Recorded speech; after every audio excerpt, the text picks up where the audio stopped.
Which one was it? Have on? I think I had the WCS one on. Yep. This isn't my first rodeo.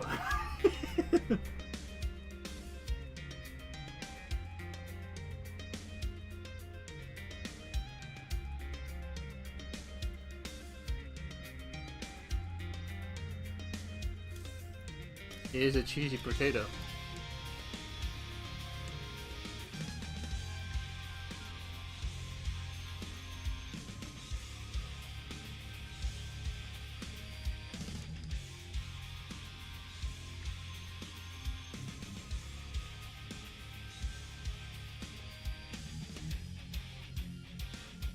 It delays.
What's up, guys? It is Magi coming at you today with Phoenix, or Phoenix. However you wish to pronounce that, that's entirely up to you. What is going on, Phoenix? How are you doing today? Yeah, not too bad. How are you, Maggie? I'm pretty good. Ready to get this show on the road. Waiting on one more. Actually, waiting for that potato to accept here.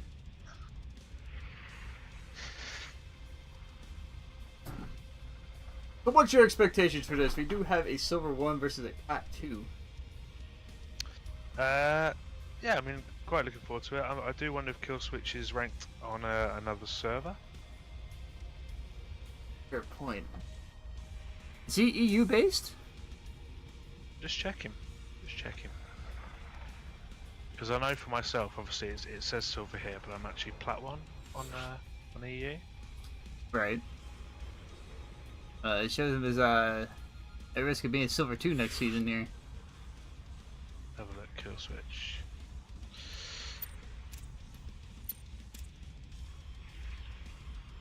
I can't actually find him on the registration.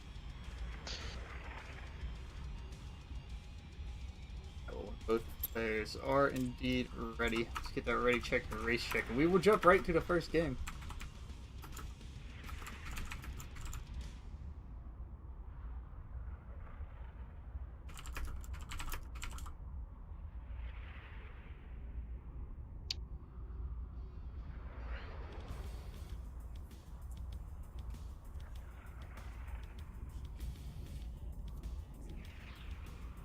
Stop, Spotify. Alright, we're good to go.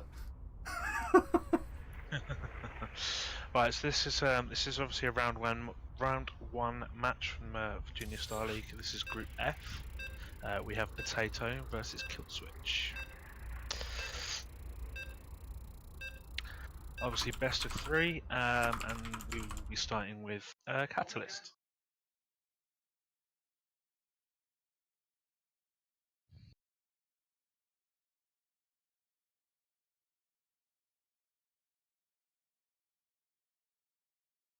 Alrighty. Hopefully everything runs smoothly today. And is it a cluster on my end? Because you know I've had that happen a couple.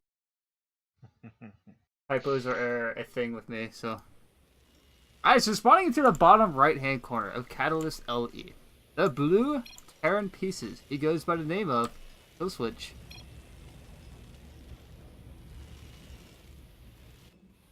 And in the top left, with the red probes, coming from Lit, it's Potato. You know what? Actually has no. So we do see a nice early probe coming out here from Potato. Very early scout. Actually off that first pylon there. What do you think of this, Maggie? Do you think we're going to see a proxy or a cannon rush? Depends on how many gas he gets here. If he picks up the second gas, that might actually be a proxy Stargate. But he's just gonna come up here and scout. Now this probe could easily go back out, Phoenix, and just say, "Yep, I'm gonna proxy right here." A happy little probe. I mean, I think he's just popping in to check for the gases.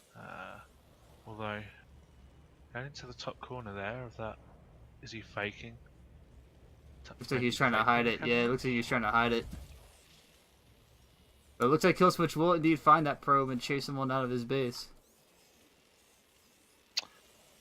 Well, we do see a natural going down. Very quick natural there for the Protoss player on the top. And that probe just ducking away into just to keep an eye on the blue Terran player to just check when he's going to expand. I don't like the way Killswitch is opening here. Generally, the Reaper Fast Expand is still the best opening for a Terran. And he goes and throws down a reactor? What do you make of that? I mean, sure, Marine production is a thing. He hasn't SCV scouted either, so he doesn't know about the expansion, which gives Potato the advantage in economy already. I mean, he's thrown down the factory as well. Maybe we could see the factory switch there onto the reactor, but I mean that would normally like Hellions or Hellions in a TVP matchup. I'm not sure. Hellions are a thing. I have had people run Hellions on me a couple times as all facing is Protoss. So we do see that barracks lift up now and start the tech lab in the main there. We have a Starport starport. going down as well, so we could have a 1-1-1 opening here, I suppose. So this could easily find some economic damage, but the thing is, Potato looking like he expecting something out of Kill Switch here. He does have this probe up there looking around. He has 2 probes out scouting around here. Yeah, you got one in the top there checking for proxies, and got one down in the bottom as well. So we do see a double heading coming out here, which not something I've seen very often. The probe does see it, and a marauder coming out of the barracks there. I'm not too sure. I'm not too sure I agree with this due to the fact there is a robotics facility coming down. So already Potato kind of indirectly countering this with 2 stalkers about to pop out. So this shouldn't find too much damage. And still no expansion here for the blue player. We do have double cyclone on the way here. Or Kill Switch. Do you think, could this just be a 1 base all in, do you think? Oh, for sure. Very easily. Is he going into any medevacs or anything here? Oh, he's going into a Banshee. But he is supply capped, so there is that. I mean, Yeah, you can't really build anything if you don't have the food for it. No, this is a bit of a strange opening for our Terran player. I'm not sure what kind of damage we're going to see on the other side of the map here. We do see some reaction here for the Protoss player. We've got 3 Stalkers out already. There's 2 Warp Gates morphing. We've got an Immortal coming down very shortly as well. Like I said, this shouldn't find too much damage. You know, like I said, Potato can easily just build an Observer and counter the Banshee very easily. So, I don't see this getting much damage done at all, which is going to most definitely leave Kill Switch in a very awkward position, as he hasn't started a command center yet either, and he hasn't even started an orbital. No, and as you say, that Observer is coming out now on the production tab. We already have an Observer out in the main there as well, just to protect that mineral line. And the Forge coming out now here, so possibly going for some upgrades for the Protoss player. So interesting bit of information. The Observer, it can go into like a sentry mode and sit there and just hover there and give extra vision. But do you know it actually makes a sound to notify you when that's actually there? And we do have a bit of a pressure here from Kill Switch. Kill Switch is going to have to go on home, man. You're not going to get much damage done. Well, we do see that Observer just poke out to the front there to keep an eye. And Stalker back Man. to his base there now. Stalker Man's good unit. Possibly a little bit too good. As that was something that did get revoked by Blizzard recently. They are not going to nerf the Stalker just yet. No, and obviously the disruptor change as well. So we will see that 1 second charge up, but the cooldown is not going to be nerfed. Okay, so there's Banshee coming out across the map here. Cloak has finished up. But again, So couldn't get any damage at all here. I mean, there is an Observer in the main. Does have an No, Observer but with the army? Where's the army's over at Farragut? So this army is kind of out of place. yeah, I mean the Stalkers are out of position here, but obviously with those Warp Gates, we can see some very quick reinforcements here. Kato is picking up that +1 attack. There is another Banshee on the way, and Killswitch does finally pick up his command center. 6 minutes in, you know, you should be starting your third about now, not your natural. But Yeah, well, we are seeing Potato move out across the map now as well. That Banshee just stopped in the mineral line of the 4th there. there's a bunker in that main base. Killswitch. He's building a bunker in the mineral line. Oh, okay. Here we go. We do have a fight coming up outside. Killswitch Yeah, is natural just- here, but just like there is that. actually a second command center in the main base as well, which hasn't been lifted up. I think that floated is already going to be it here, as Potato can just pretty much march forward. Tanks don't matter, man. He's just going to walk up the ramp, snipe the tank out, and continue to push right up into this Terran base. There is 2 Marines in the Hellion trying to pop out here, but I think it's just going to be too little too late, as the supply depot and the reactors are going to start to get picked off. I didn't even see the. I think he lost the Banshees in the main there as well to a few Stalkers. Yeah, it looks like he did lose 2 Banshees. So we we do finally see that natural base moving out as the blue Terran chooses to expand. Hey man, when in doubt, expand out, right? I mean, I don't think there's gonna be much left here for our blue Terran player. No, I think this is going to be a very, very quick GG. But still hanging on. He is always producing a planetary fortress off that second command center there. Hopes and dreams right on the planetaries. Hey, what man? They've saved my life a couple times. I think we are going to see this match. No, he does GG out. I was just going to say there for a moment that I thought we were going to see this match go all the way, but no. Blue player does GG, and it's a victory for Potato. 1-0 in this best of 3. We'll be right back with you guys for game number 2.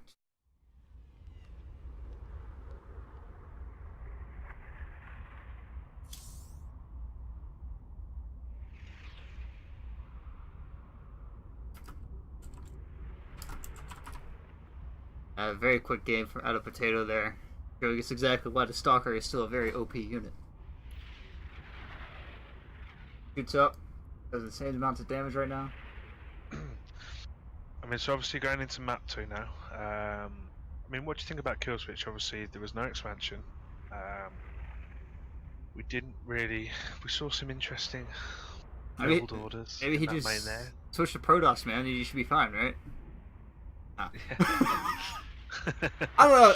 Again, this is JSL is a league for Plat 1 and under, which means you will see it basically like there's a Bronze 3 versus a Plat 1, which equivalent is a Diamond versus a GM.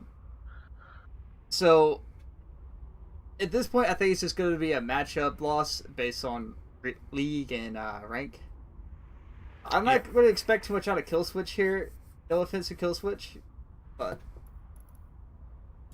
no, I mean, I'd like to potentially see some small learnings there, just from that match.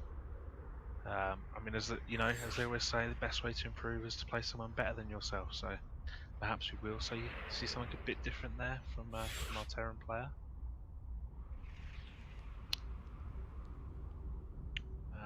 Here we are, setting up for the second match of this best of 3. Maybe he'll be a man after my own heart and do that proxy factory that I love so much against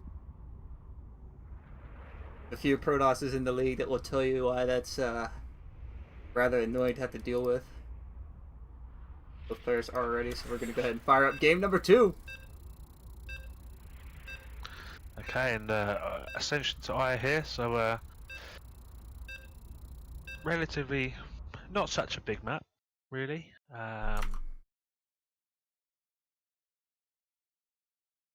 Only really one entry point into each of the bases as well. Obviously that ramp near the top of the base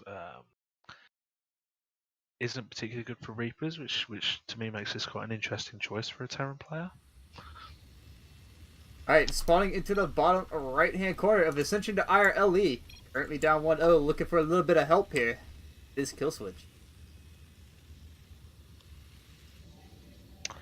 And in the top left hand corner with the red probes, it's Potato. Probes, man, those are totally potatoes. Look at them. They look more like potatoes than anything. He has the new skin on, yeah. Yeah, the Purifier skin from this year's War Chest. Yeah. What's your take on that? You think Blizzard is like, hey man, we managed to pull a good little bit of lump sum here for the players. You think they're just gonna go and say, yeah, we can do that again for Katowice? I think they probably will. Yeah. I think the War Chest is something we'll probably see for each of the WCS seasons now. I know I've got this one, the Katowice one. I'm quite excited for the full Purifier skin. I think the one thing they are missing out on though is the buildings. I'd quite like to see some building skins. So, do have Potato's probe coming out here to poke around. Looks like it's already going to be a very similar game to the first one, but still a little bit early to tell. Probe going to poke up here. Just pop into that main there. Just again checking for the gases It does see one, but only one gas this time. So it should be a bit of a Reaper expand. Nope, he is going to opt for another depot for the Marine. Oh, and stealing the gas there. But however, now this probe is trapped. Oh, kill switch. This is not what you want to be doing, man. You have a Marine about to pop out. You're going to pull all your SCVs to attack an assimilator. It's alright. You can let the gas go for now. Terran really only needs one gas anyway. Well, we do see the natural going down now, about halfway complete here for the Protoss player. Other than that, pretty standard opening in the main there. Yeah, he does go and get his orbital command center a bit earlier here for kill switch, and yes, there is a Nexus down for Potato. I was gonna say, I kind of have to respect Potato's decision here not to just completely cheese out kill switch. Yeah. Because a few games I have played Potato and casted Potato, he does kind of have a bit of cheesy side to him. Yeah, I mean, I think it's nice that he's obviously accepted that he's playing against a lower league player and just giving them the opportunity to play a straight-up macro game. Right. These Marines, 2 Marines in a dream. We're gonna kill this assimilator, man. So we do see factory, another barracks coming down now as well.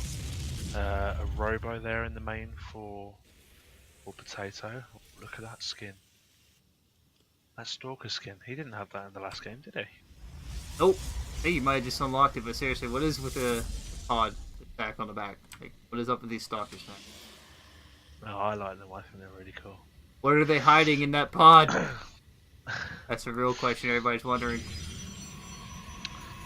So, I mean, we see a factory on the tech lab there, so a little bit of a deviation from the last game, but we do see starport down now, double reactors on the barracks. I mean, what sort of build do you think he's going to go for here? A Marine tank push, very easily. Yeah. Gonna start that tank production here shortly, I would hope. Do you think we'll see reactor coming down now on the starport? If anything, he's gonna switch it because he would have started it by now. What? Left that starport. Left it. Nope. Did it go right to his medevac production by the looks of it? Yeah. No. It does go for the reactor. Go switch. Come on, man. You have a barracks not building anything, and you're gonna build another reactor. Switch them around. I mean, that's the best part about Terran, is being able to lift your buildings and fly them away. Every salty Terran does on the ladder when you cheese them. Here we go. We do have 3 stalkers about to push up the ramp here. Gonna get up here to shave off this Marine. Knock down this tech lab. Yeah, Marine's reacting a little bit late there, but Just save the tech lab, so yeah, tank is gonna pop out here. Yeah. And Potato shouldn't keep this aggression up. Now there is indeed a tank out.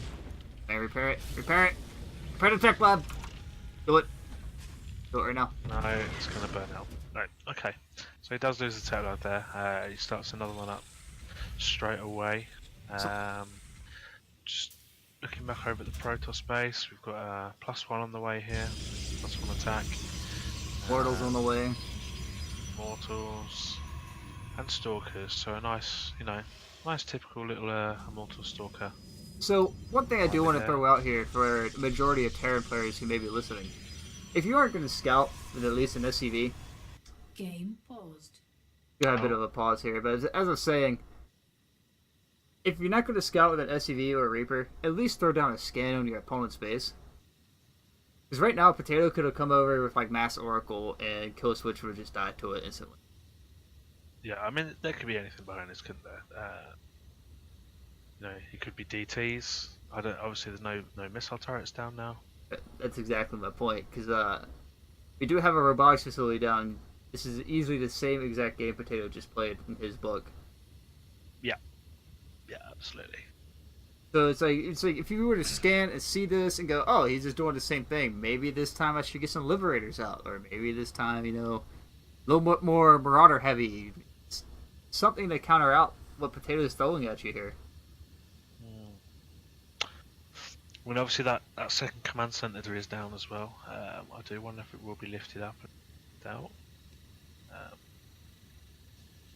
Yeah, obviously we're just waiting here for while we wait for the players to resume. Go ahead and build my screen here, just in case someone decides to take a peeky peek at the stream. Yeah.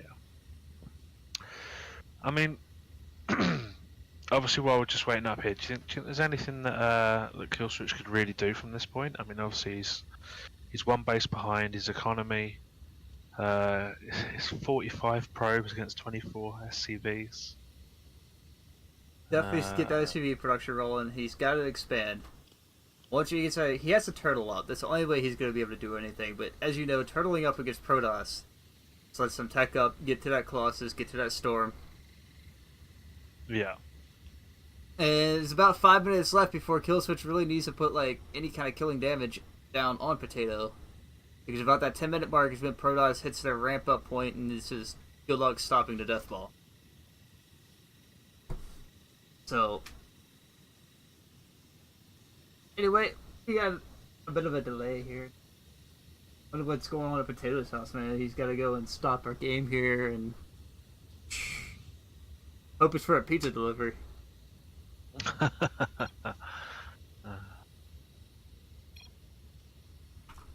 Potato is back. We are going to get ready to start up once again. Game resumed. Never mind. Never mind. Fair.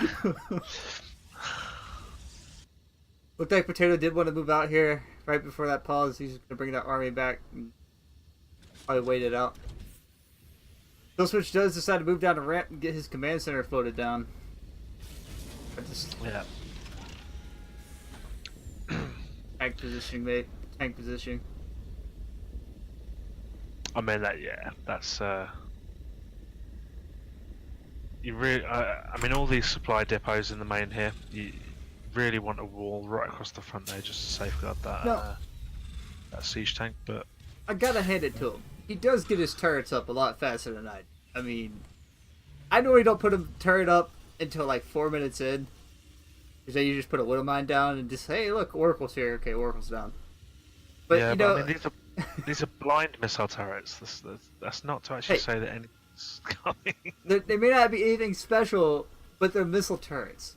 Most turrets don't even put a missile turret down unless they see a Dark Shrine or something. I mean, so it does look like it's going to be the that Marine Marauder Medivac type play here. We haven't seen any more siege tanks come out now from the Terran player. all in all, you know, army supply is still about even.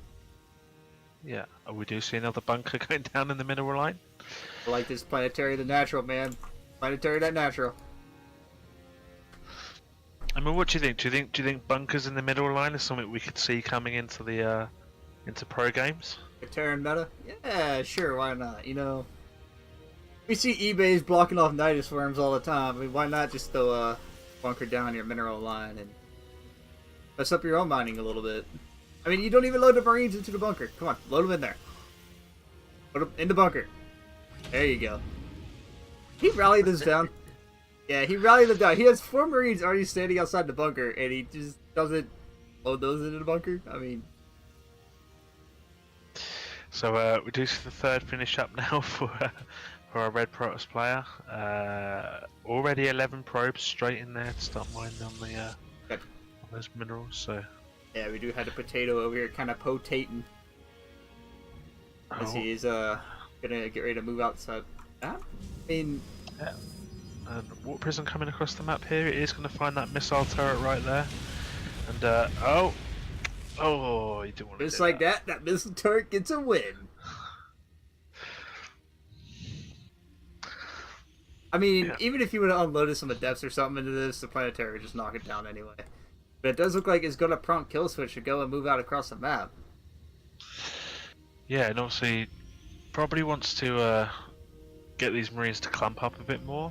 I mean, Stalker Man here does see it. Hey, so wait, there's a Stalker here. Let's get rid of him.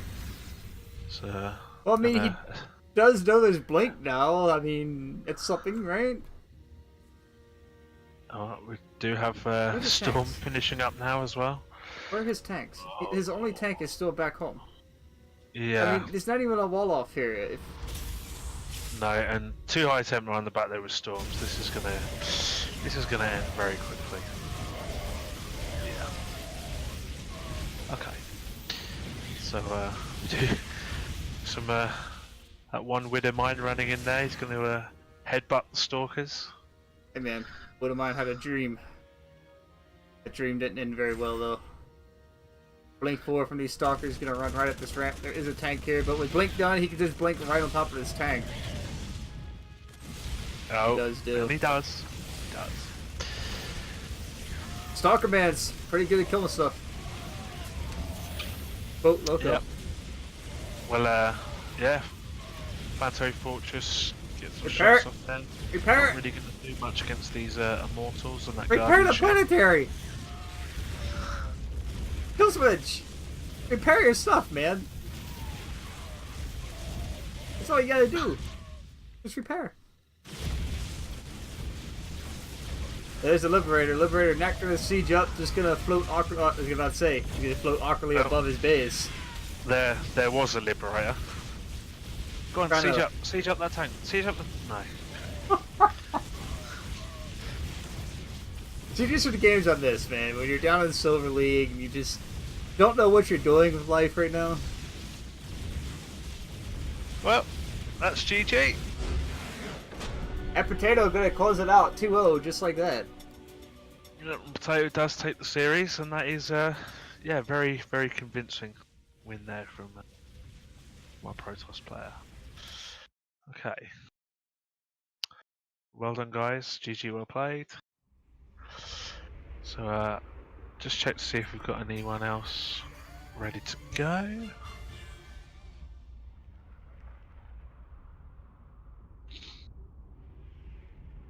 I think our next, like, actual live match. Hours here. I mean, I have been talking to Imperfect and Mad King. I think they're going to be. I think they're bringing their match forward a bit.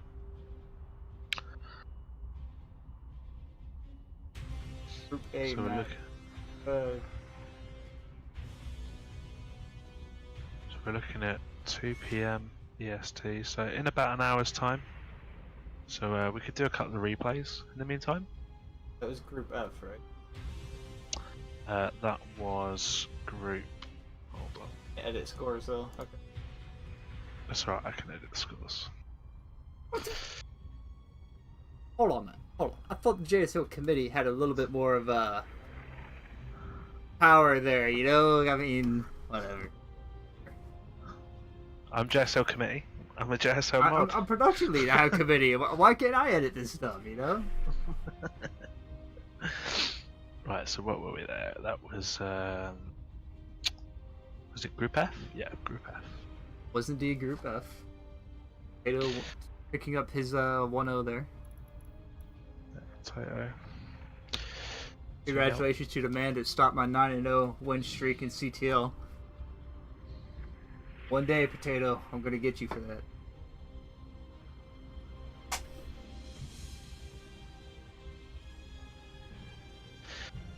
Okie dokie, right. Alright, Phoenix, what do you got for us, man?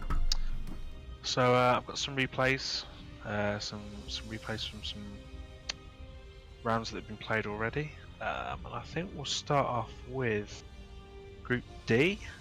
I've got Blazefort versus Pro Hoops. So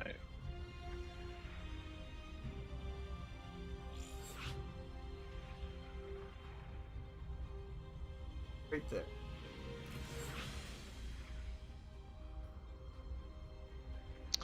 fortunately, it's these guys won't have been playing with GameHeart, but it's fine. We'll I think soldier on Game Heart does take effect in replays too, so. Well, at least Yeah. WCS overlay will. okay. Well, let's get into this first match.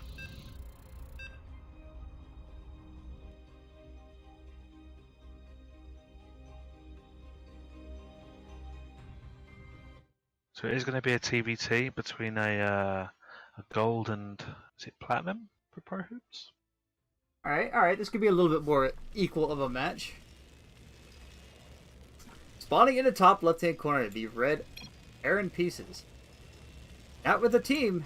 Anybody want this guy right here in red? His name is Pro Hoops. I mean, come on, his name is Pro Hoops. How do you not want this guy on your team? And in the bottom right-hand corner with teal SCVs, it's Blazefort. Both players well wishing to GLHF.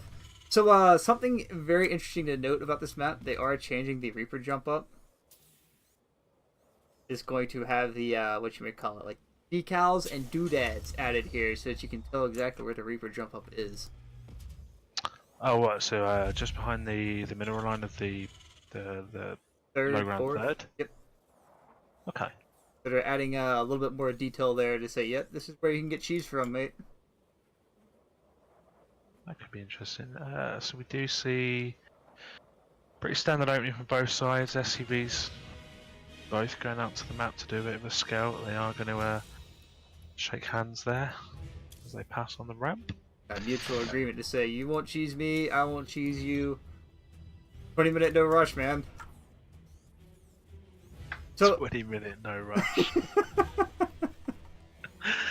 I mean, if they both wind up playing mech, I mean, isn't it 20-minute no rush anyway? Pretty much, yeah. I mean, I really don't want to see a mech game. I'm not a mech fan at all. So, This isn't Gundam where we don't play with mechs, alright? Play Wheelman with Marines and Bio. so we do see a Reaper here on the way for both players. What's that? What's the supply depot skin there in Blazefort's main? Is that from the collector's edition? Place, yeah, that looks like collection edition on both sides. Can't quite tell because this one over here is, you know, down. Yeah. So, So the decision to add on a reactor to the front. I mean, I kind of prefer just to finish the wall off for the depot there and not throw this down. Usually my first barracks, depending on where I spawn as a Terran, I don't really add anything on. no. I mean, it does seem that Blazefort is Blazefort's slightly behind. Quicker factory here from Pro Hoops. But he is adding on the second barracks, so. Factory, barracks. You And have the that Reaper command center. dance. Beautiful, beautiful Reaper dance. And We should end up losing it, yep. yeah, not going to get any economical damage done there, unfortunately. So, there's one SCV just kind of chilling out over here with a. Oh no, he's going to build something. Got Cyclone coming out here. I think a bit of a 1-1-1 coming out of Pro Hoops. On the other side of the map, we do have a wall off coming down and a natural for Blaze. Yeah. What's he going for? I mean, he hasn't added a reactor onto that factory kit, so I can't really say he's going for a Marine Cyclone push like I would, but I could eat my own words with that caster curse to see exactly that come out. Marine Cyclones, man. Good units. Reaper gonna make its way south across the map towards Blazefort. I did like the decision for Pro Hoops to keep his Reaper back home. That is one Yeah, I thing mean, obviously not a lot of scouting information there, so, I mean, he's seen the barracks, and that is pretty much it. He knows that there was an orbital command on the way. Whereas for Pro Hoops, obviously he's got a lot more vision of what's going on. I mean, again, he only sees the barracks and the factory here, so really, neither player really know what's going on Like I in each said, other's base there. now you can easily take this Reaper, jump it in the back. You could throw him away at this point. Probably pick up an SCV killer or two as the army is kind of out of place, and it will take them a little bit to, you know, get up to that main mineral line. Should Yeah. Pro Hoops decide to go in the back door. Now this Reaper is still hanging out here in the front. Kind of being a lazy Reaper, in my opinion. So I think Pro Hoops is maybe expecting a drop here. He's just split his forces between the two mineral lines. You'll be able to clean any kind of aggression up very easily. Yeah. do see tanks coming out now as well. Looks like Blaze might actually just try to break the front here with this tank. I mean, RE supply wise, it is dead even, but there are no tanks on the way just yet up in the main. No, we do see a Doom drop moving out here in the bottom left hand corner for the teal player. No, he does have afterburners, but just gonna slowly drift. It shouldn't get too much done here. There is a Viking hanging out outside the main base of Pro Hoops. Shouldn't get too much done. Double eBay on the way for Pro Hoops. Versus the one of Blaze. An awkward moment when you're flying a medevac up and you don't realize there's a Viking there. And then you get there and you panic. I mean, we have had the eBay down for Blaze for quite a while now, but no upgrades underway yet. I mean, he is ahead in the upgrade market. He has STEM. Something. Yeah, I mean, Steam has just finished up there. We do see +1/+1 now on the way for our red player. Oops, seems I paused there by accident. I was like, we lagging here? What's going on? sorry about that. So 1-1 versus STEM and no upgrades. I mean, we do have a bit of a jostle going on over here outside the natural base of Pro Hoops. STEM forward with these Marines. Gonna meet 2 salvage from a tank, and that's gonna be it for Blaze. Just gonna have to head on home. Yeah. Get the game speed turned up. That full medevac's still parked up over there on the left hand side. Looks like he is gonna go for it. He needs to boost in here and unload these Marines here rather quickly. Oh, straight into that siege tank. Yep. I mean, he does split them up, so he should be able to get the tank, maybe? Yeah, he will get the tank.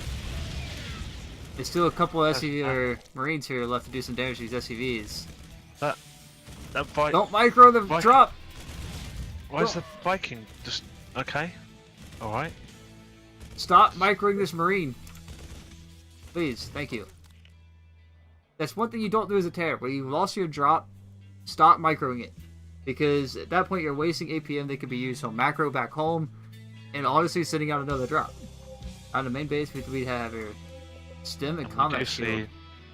Was that 3? 3 SCVs just chilling out there in the main like, I got this, bro. I don't need to do no mining. TVT is so beautiful. It's daunted. TVT is a very beautiful matchup, man. It's the patient man's game. Why we don't play it. We just cheese out the Terran and be happy. Unless you're me, then you just nuke the Terran and then move on anyway, but...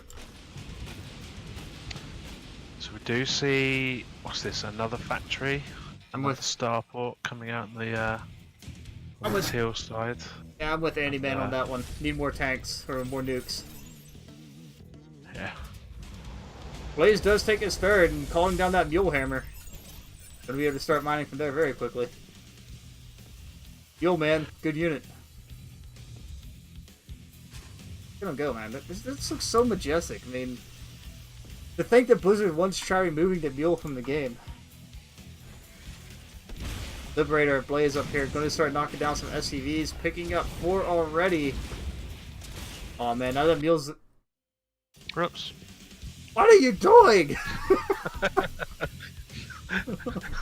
Man, now we gotta go back and check this Liberator out again as he comes in once again. Sieges up, deja vu. What's the upgrades hotkey? Gee. It's currently 1-1 in combat shield and STEM, so... For Blaze. Whereas Pro Hoops losing 9 SCVs so far, 10, and a Marine with his Liberator. I mean, it's not even reacting here with the... Viking finally comes over and is going to knock it down, but a lot of lost mining time and a lot of units killed. 11 SCVs killed there from that one Liberator. I mean, there's obviously quite a clear advantage here for the teal player at the moment. We do see 56 versus 41 workers. And obviously that doesn't account for the mules coming down here as well. did see for a moment there about, what's it, an income of what, 3,000 minerals? So, So, Pro Hoops just panicked. Yeah, what to throw down that command center and panic to a Liberator. Actually pretty funny to watch, you know, someone panicking over a Liberator shooting at your base.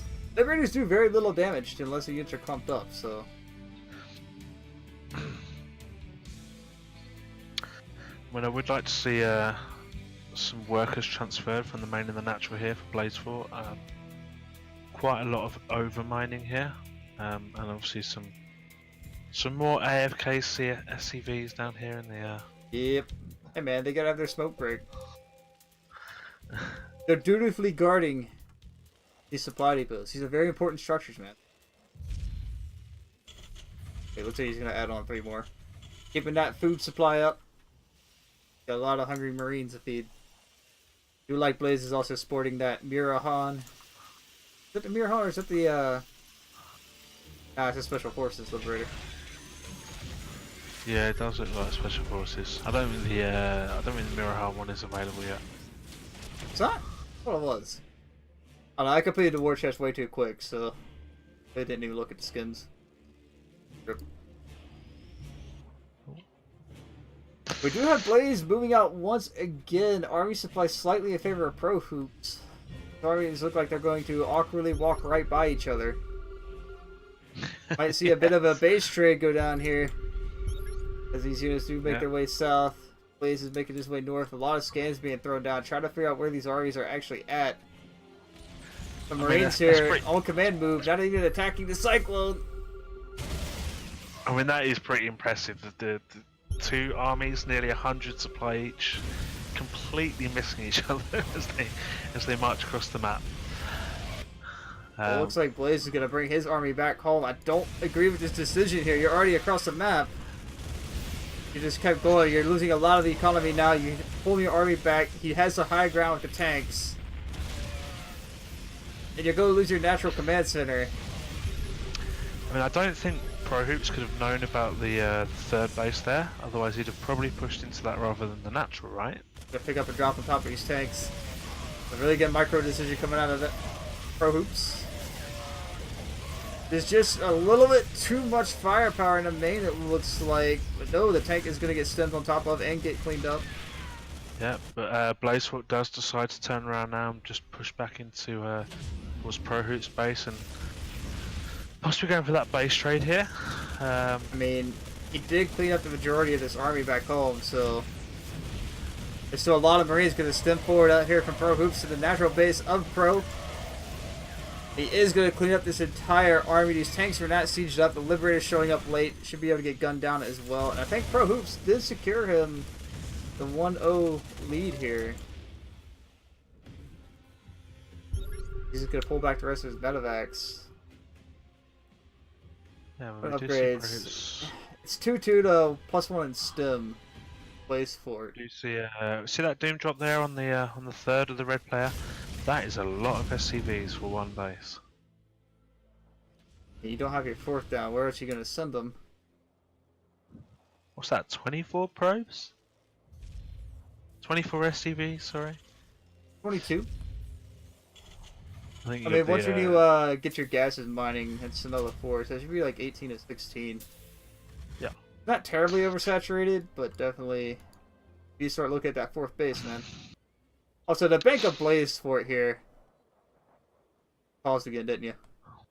I did.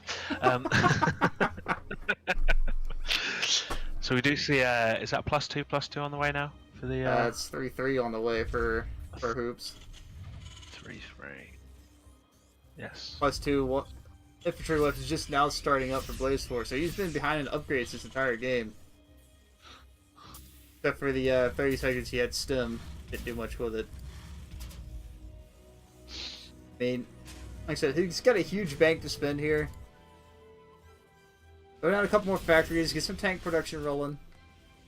Liberators. Maybe start tanking up into, I don't know, some battlecruisers or something. Or a nuke. Yeah, nuke would be awesome right now. And Pro Hoops does see that 3rd base down now for Blaze Fort. The 4th already going down on that left-hand side, so This is a And, planetary, so if repaired, he should be able to clean up this army just alone. Yeah, it does look like he's gonna just try and push into there now. Where's the army of Blaze? It's just Natural. outside the natural. Yeah. I mean, I thought that Marine would have seen that army just passing there as it went to camp down on the bottom of those cliffs, but no reaction Just as of outside, yet. yeah, he's just outside of vision. You see a stem forward here, and 3-3 Marines should be able to tear right through this planetary. Yeah, I would it's have just- yeah, I wouldn't have siege just tank up first though. I would just stem for it. Because Marines you can easily trade out right now. Point in the game. I mean, 3-3 isn't finished up yet, so maybe he's just. I mean 2-2 okay. is still enough to do it, especially with this much firepower. I mean he lost maybe what? 8 Marines there, if that. Yeah. Still no reaction here from Blazefort, just sitting there on the natural. All of those workers now transferred down onto the what was the 4th? It's gonna be a really good move here by Blaze to catch this army coming up. Goes on a scan. He does see that the army is here, and about half of it is loading these medevacs. Here we go. The Doomdrop going to fly right into the army of Blaze. Oh, and he does just turn away there at the right last away. second. That'd have been a very beautiful thing to see happen. Another planetary on the 4th indeed. But Blazefort is out of position now as he pushes into the natural with these forces. Does Stimford just try and catch that tank, but does pick it off. But Blazefort's army now coming down the ramp. Tanks on the higher ground do clean up a vast majority of that army, so Yeah, Prohoops does need to retreat here, or he's going to lose everything. I mean, still had a vast majority of that army loaded up into medevacs. And do you And see here? they're just gonna awkwardly. Just one Marine just casually tickling the. It's like they're playing Pong right now, man. Like, hold on, man, I got you. Let's get one out of there. If there's still 2 more hanging outside the natural, like. He's gonna get away with just 28 health, so that was. Looks like Prohoops is gonna macro right back up, get the commanding army supply lead once again, just push back out. That Marine had a mission, man. He was after that medevac. 7 HP. Thing's being held together with duct tape right now, but these 2 medevacs outside, kind of for free. Yeah, I mean they're gonna go down. I love how he saves the 1. Like that 1 is the most important medevac ever. I mean, what do you think about these odd Marines just Kind of hanging around. just sitting around the map? I mean, One thing I will say, it does show that for someone obviously not a very high league, that he's not using that F2. exactly. He is using his army hotkeys as well, which is obviously, a skill that some players don't tend to learn till quite a bit later on. He is gonna push up here on this east side of the map, and it looks like Prohoops does kind of sense something is up here. He does scan. He sees exactly where this army is at. The tanks aren't siege up just yet. Again, where are the upgrades? Where are the upgrades for Blaze? That's what he needs right now. I mean, Prohoops is obviously +3/+3. He's got much bigger army supply, and just gonna tease forward there into Blazefort's army. I mean, you go back and say how he's not using the F2 key right now. I mean, when he had the Liberators with that army there, he just kind of lost them for free. I mean, it wasn't really anything that got done. Yeah. Talk about not using your hotkeys to better position as Liberators, I guess, because you could easily have used this as, well, Hold that thought. He does stim forward straight to these tanks, and the entire army getting cleaned up there. And will Prohoops now just move out and take out Blazefort, or? that's what I would be doing right now. But any Terran player would be doing right now. Liberator over here on the west side of the map looks like it does find 7 SCVs. And that's exactly what I was about to say. It's like, why aren't you using the Liberators you just lost to harass a mineral line somewhere? Because at this point in the game, a Terran can't be losing SCVs. You're at 51 workers right now, and mules. Losing SCVs at 20 minutes in is not something you want to be doing. And speaking of which, there's an idle SCV outside Blazefort's third base. I mean, I think if Pro Hoops had just gone for it there, he probably could have pushed I mean, into still the main, can. just taking the 2-0, but Yeah, the he 1-0, sorry. still can move out here very easily. Yeah, it looks like Doomdrop is gonna come out. Yeah, when he is loading up into these medivacs, do you think he's going to drop into the? Okay, no. It's a shame that Marine just firing on those medivacs there. I think if that had been micro, he probably could have taken out that one with the 7 health. But they are coming straight into the main here, and interesting choice there as well from Blazefort to lift up that command center. I mean, I can agree with it. Oh, These Liberators Those finding some Liberators. value. Quite a bit of value. destroying that doom drop there. Majority I has mean, tank. Yeah, I was gonna say siege up because the majority of these are tanks, and the Marines are just gonna get one shot anyway.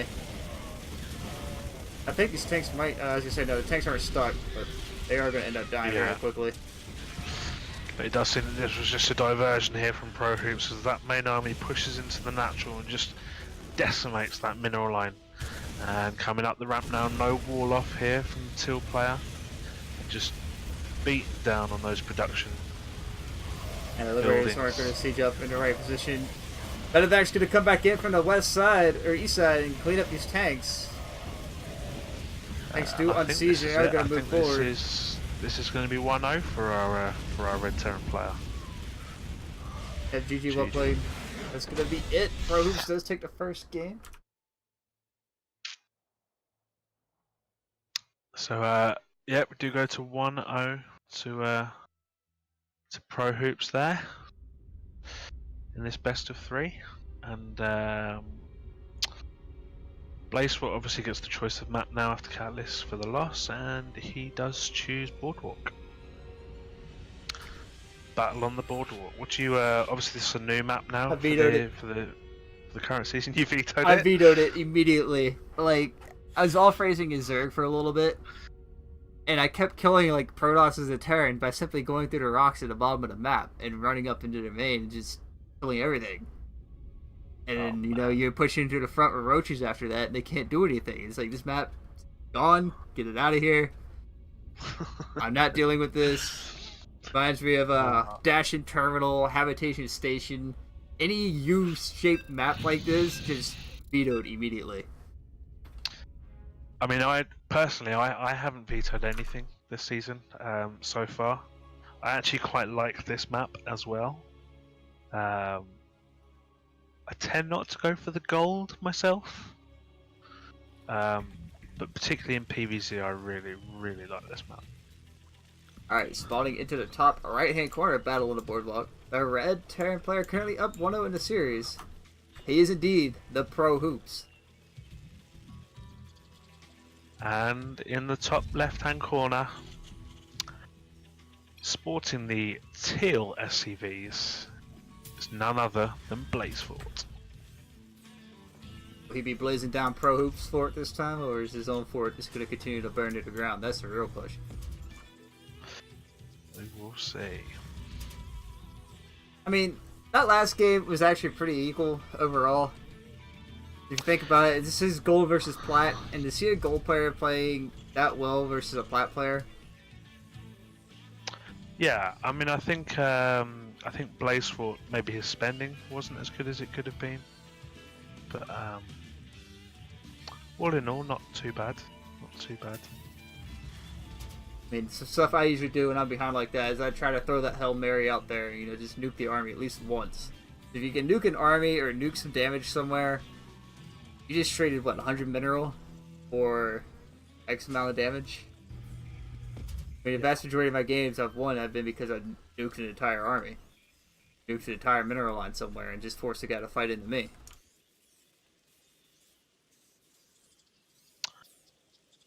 SCV did come up here and poke around and take a look around the base. Phoenix, what is your main, man? Do you play, what are you, Zerg or Talos or Terran? I'm Protoss. Yeah, main Protoss.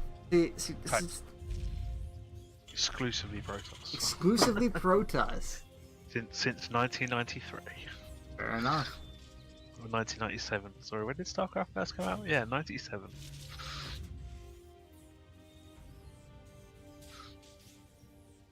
So both players here going for that pretty standard natural opening at 2 minutes. Interesting to see nobody went for that gold base real quick. Reaper does come out here. He's gonna. He's also another reason I vetoed this map. Not a lot of ways for the Reaper to get into main. No, I mean obviously, yeah, no, there really isn't. But Blaze does find the SCV building command center out here, so he does delay the natural base of Pro Hoops, picking up a little bit of damage there. Reaper Micro not bad. Does get some damage on the Marines as well. I mean, I know. Obviously, you veto this map, but from a spectator point of view, what do you think about that gold base down in the bottom corners? It gets Do you think for me, it's- it depends on the matchup that I'm watching. In a TVT, I can completely agree with them going for the blue base because you get your mule value back. Versus a gold, where the mule doesn't really mind to its full effectiveness. It's just a free worker at that point. Yeah, I mean, I think for me, I think the gold is a bit too far away from the main to really be a sort of a standard natural. Obviously, you know, quite a long distance for the workers to move, for defense as well. I mean, it was, you know, dropper lords, medivacs, right, but oracles. I guess as a Zerg or a Protoss, you have the ability to produce workers a lot faster. And especially if you say expand down to that, as a toss, you expand down there and just chrono boost out that Nexus real quick. I don't know, I think it's a little bit more worth for a toss or a Zerg to expand down there sooner than it is for a Terran. Yeah, I mean, obviously Protoss do have that benefit of mass recalling probes down to that gold as well, so you can get, you know, start mining straight away. Right. So Zerg, you just pump out 5 or 6 drones and send them down there, and well, once they're there, they're there. Like I said, as mule hemorrhages indeed get kind of called down here in the natural base. Yeah, so we do actually see Blazefort taking that gold now in the bottom left-hand corner. Yeah, see, now, alright, I like the decision now to go for it because you have your natural up, you have it saturated, or you're getting it saturated. I mean, it should be a lot more SCVs here, I would think, by now. But now you can expand down to that third, and it's more of a surprise, because if it pays off, you have the economic lead. You have a drop from Blazefort heading south, by the way, so... We do see a Liberator coming here at the top left-hand corner from Pro Hoops as well, and I think, yeah, nothing really here to defend, so we'll see a little bit of economic damage, but that Liberation Zone just only covering a couple of minimal patches there, so... It's also very good at zoning out units. I mean, a scan being thrown down, kind of a waste of a scan. Yeah, we do see that Cyclone. Cyclone gonna get taken out here. Marine's gonna get dropped. Everything here's army-wise is gonna get cleaned up to the Liberator. So Liberator finding quite a bit of damage. This drop taking the longest path ever to get in here. Well, I'll tell you what I do really like about this map as well from a defensive point of view, is that all of the bases, not the gold but the other blues, are all on a flat level. There's no ramps. That was pretty crazy. Personally, I really quite enjoy. I know a lot of people do like ramps. Just witnessed the luckiest SCV ever there. He literally walked right into that Liberation Zone to go and repair a Cyclone. And the Liberator's like, nah, you're good, man. You're good. I'll let you repair your buddy. Like, wow, I never see that happen ever. All my SCVs just kind of awkwardly died with a Liberator. But I veto maps like this because of games against Protoss. Drop getting. It's a tank. Alright, he does get the tank. Medevac is going to be able to heal these Marines up, so you should get all the Marines as well. Maybe find a few SCV kills and pick up and get out of there. Very nice. Good micro there. He lost 5 Marines, but he does get out of there with the rest of them. Yeah, good spot. Obviously, with the Marines come up behind him there as well, and he is just going to pop down to this bottom right-hand corner to check for a red expansion. And as we know, obviously, with our caster's eyes, there is nothing down there. Indeed. Only 4 SCVs mining down here in the bottom left-hand corner so far.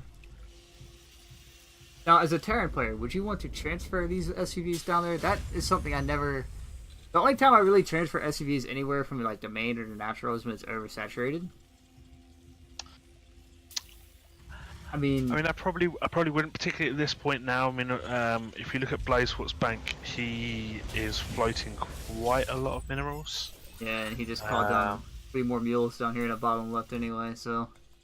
Yeah, and he is unfortunately supply capped as well. So could probably do with pulling some of these Marines actually off of the mineral lines here to just get that supply up. Need some more barracks. He only has 3 barracks. At this point, you should be able like 10. With this much He's not money. building. Wait. Blazefort. Build supply depots. Blazefort. No, come on, man. You need some supply depots. You're okay. No, you're supply blocked. You're still supply blocked. Okay. So At least call down some supplies somewhere. In the words of Todd, look at the supply. The supply, man, the supply. It was a Todd. It's Roddy. Who said that? Was it Roddy that said that? I can't remember. do you think he's AFK? No, he was microing a drop over here, and he just picked up another tank. I mean... Blazefort. Build some supply. Build supply. Please. Okay, Oh so we do see all the production buildings now queued up, but no...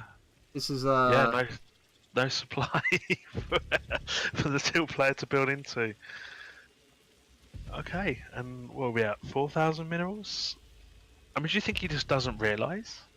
I mean, he's getting upgrades. He's building an armory. I mean, he's spending money somewhere, but not in army value. I mean, do you think he's just like, why is my army not getting any bigger? Like, what's going on? So, okay, two more. He wants some gas. He needs a gas. Maybe he just thinks he doesn't have gas for it. Who knows? Okay, so he's expanding now, so we'll get a little bit of it. Pause again. Nope, Phoenix is lagging. No! We lost him, boys. We lost him. Dream's dead.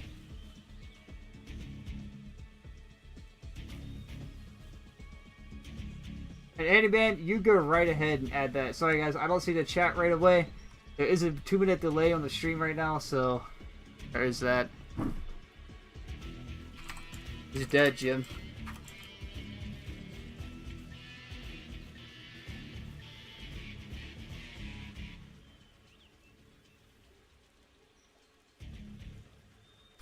So here's the funny part. He does actually start building supply depots as Phoenix dies.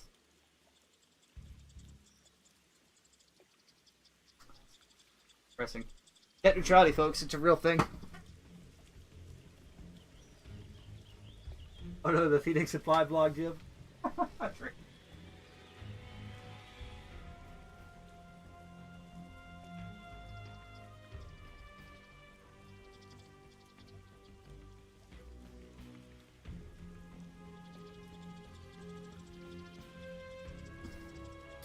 I'm gonna go ahead and drop him and get right back into this game for you guys. We do have a scan being thrown down from Pro Hoops here.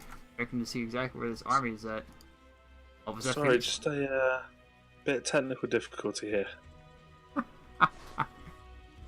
Yeah, I already dropped you, so I'll get you back. That's alright, no, my internet's still down. I'm just trying to work out what's happening. Cell phone technology. Dream. So it looks like Pro Hoops is going to go ahead and move out across the map here. And Phoenix, he finally built some supply depots. Hooray! But 103 army supply to 43. I don't think this is gonna end well for a Terran player in teal at all. As Dan's being thrown down to see exactly where his army is at, and he's gotta be going, dude, where's your army, mate? We have a Doom drop get ready to be dropped right to the main. This looks like it is gonna be a GG already. Is nothing here to defend. Here we go. Tanks are gonna siege up in the main base of Blazeport. Army going to stem right up the ramp, getting nuked down immediately from these tanks. And what little army supply he had is now officially blown to bits. He's going to move away from the tank down the low ground. Very smart decision here. Very good micro from ProHoops as he does just continue to load up Marines and move them around the map. He's going to drop right on top of the siege tank in the north part of Blazeport's base. Incredibly oversaturated naturally. And I think no army supply, man. No army supply.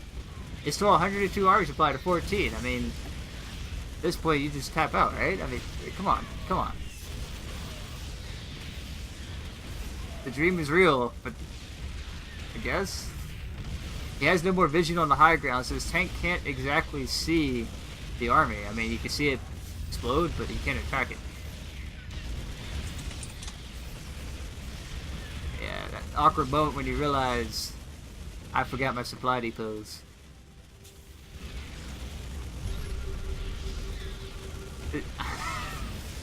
So it's Scam is being thrown down here just to try and get range on this tank. Finally edges forward, but there's now no longer any vision on the high ground here. But again, the dream is real with the gold base. He's trying to stay alive, trying to frantically add on more barracks. But I think that is going to be it for our teal Terran player of Blazeport. Just like that, ProHoops does secure himself the 2-0 victory. Phoenix died to give Blazeport supply depots and his sin. Alright, let's go take a look at replays and see what else we have here. So, sorry, just have to bear with me. My internet is being a bit weird. Net neutrality, man. It's a real thing. I think this is the Caster's Curse, right? Yeah, you're gonna have to go pay EA for some more airtime. Microtransactions are real. Alright, go find that Dropbox. You have a link to that by any chance? Or is there one in the... Not on my phone, unfortunately. My internet should be back up now. Bear with me one moment.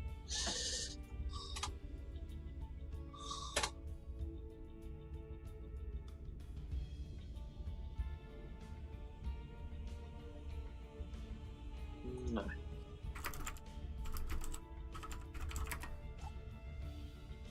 I haven't mute the mics, guys. And I'll be right back.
Alright, boys and Okay. girls. We're back. Phoenix is alive. He's risen from the ashes of his dead internet. Okay. So let's have a look. Next match we have from Group A, and it's Alex versus Teach. Teach, I believe, is from the Pig Clan. Is that right? Sounds right.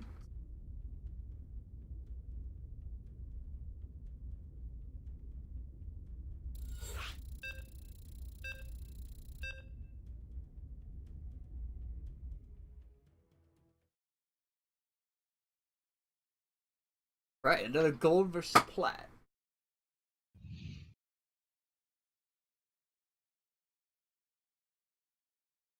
Okay, so once again here on our first match of Catalyst, almost best of 3. Take it away. And in the top left-hand corner, playing is the purple Zerg Peaches. He is Alex. And in the bottom right hand corner, with the yellow drones, representing Pig, it's Teach. DVZ. One matchup I am never a fan of. Man, I went to BlizzCon hoping to see Innovation win that. Alright. The ZVZ finals. Waste my money, man. I was hoping for a TVZ. At least it didn't. At least it wasn't a 5-minute finalist, though. I was just disappointed that Neve didn't make it into the top 8. And that was also very depressing. I got to meet Neve. I Yeah. talked to him a bit and was like, yo, man, what happened with Rogue? He's like, I just didn't. Yeah, that's understandable. Sleep is a very important part of this game. You stay up all night partying with Winter, well, might bite. So, very greedy opener here from both of these players. I wouldn't say it's too greedy. ZVZ, you either fast expand into pull or 17 pull, or you pull first. I mean, Sorry, I should say the standard greedy open for these two zone players. no, it was like 4 hatcheries down from say like Teach already. Then that'd be a very different story.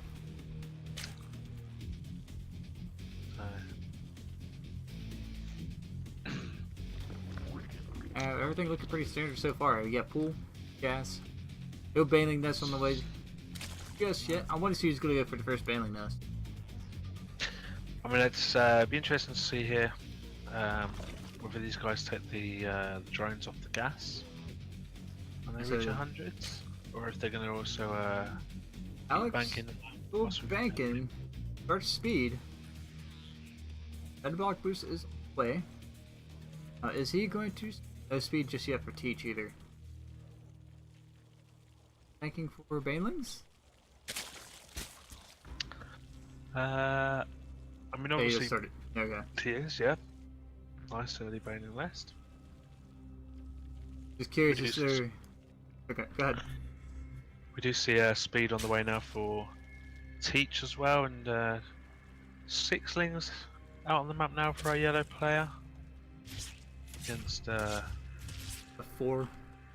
Alex. Does he have 4 on the map? Oh Yep. yes, he does. Got him right now. It looks so Yeah, awesome. that's Got right. skin. A primal skin? Got a primal skin. Is that Queen Primal as well? Mm-hmm. It's that kind of grey. Yeah, nice. I see he's just sporting normal drones. Yeah. I was never a fan of the other drones. They looked like they had like a shark fin.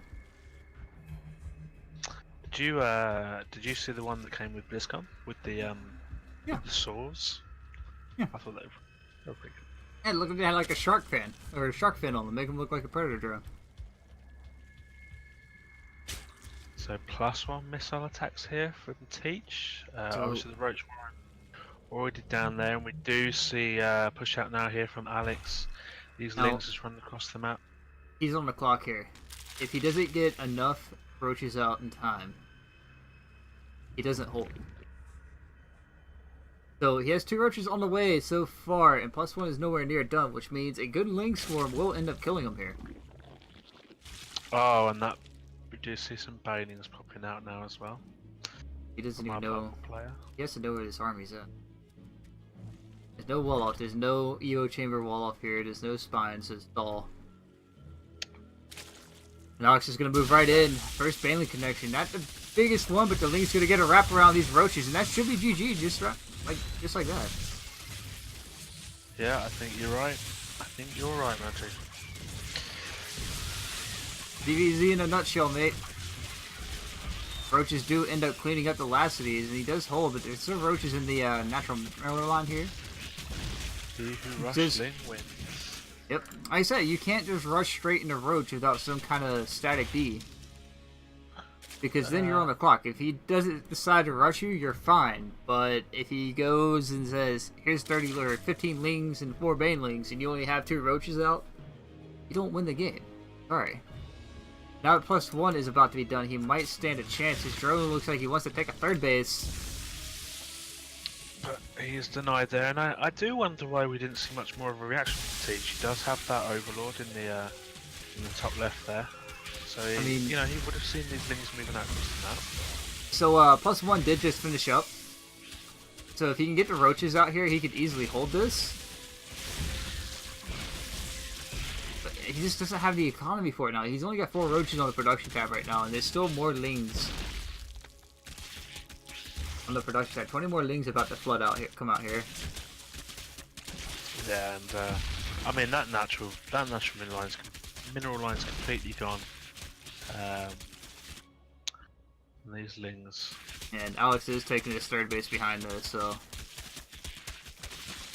that should be, yeah, I was gonna say, he should just tap out here eventually. Yeah, GG. So that's game number 1 to Alex from Team UR. Traitor! No.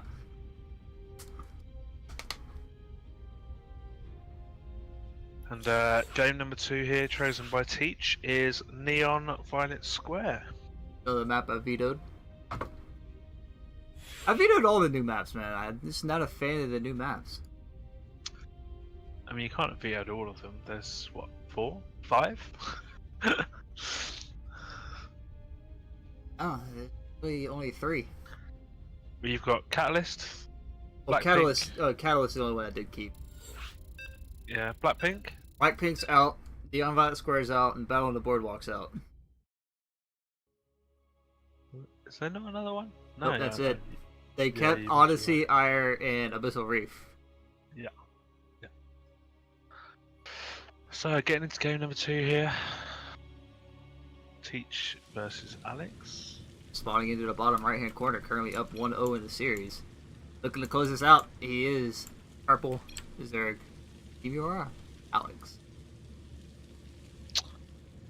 And in the top left-hand corner, sporting the yellow drones. From Pig 2, it's Teach. You know, it's fun because to see a lot of players from like the leagues start to pop up on ladder. Like if I wasn't a part of any of these leagues, I probably wouldn't recognize the names. But I've played against Teach. I think I played against Alex a couple times now. And it's just been a rather interesting thing to be like, hey, I think I know you from somewhere. And it's just always fun to Yeah. see that. I mean, it's personally, I haven't seen them myself, but obviously, being a ladder on the ladder over on the EU side, I don't know how many EU players we've got, but I don't think there's many. Right?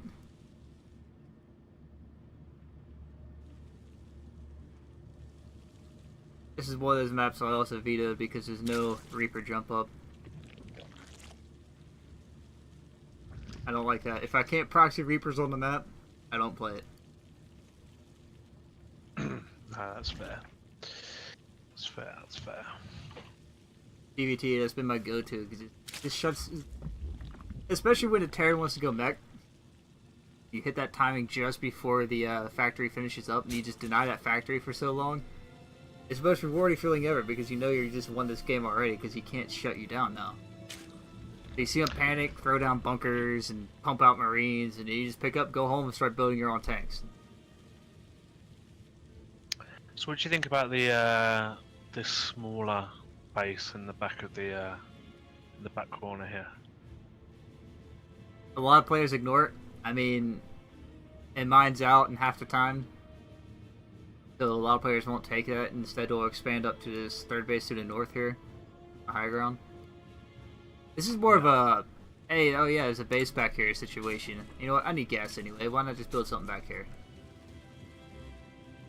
Yeah, I mean, there's what? There's you only got 2 of the large patches.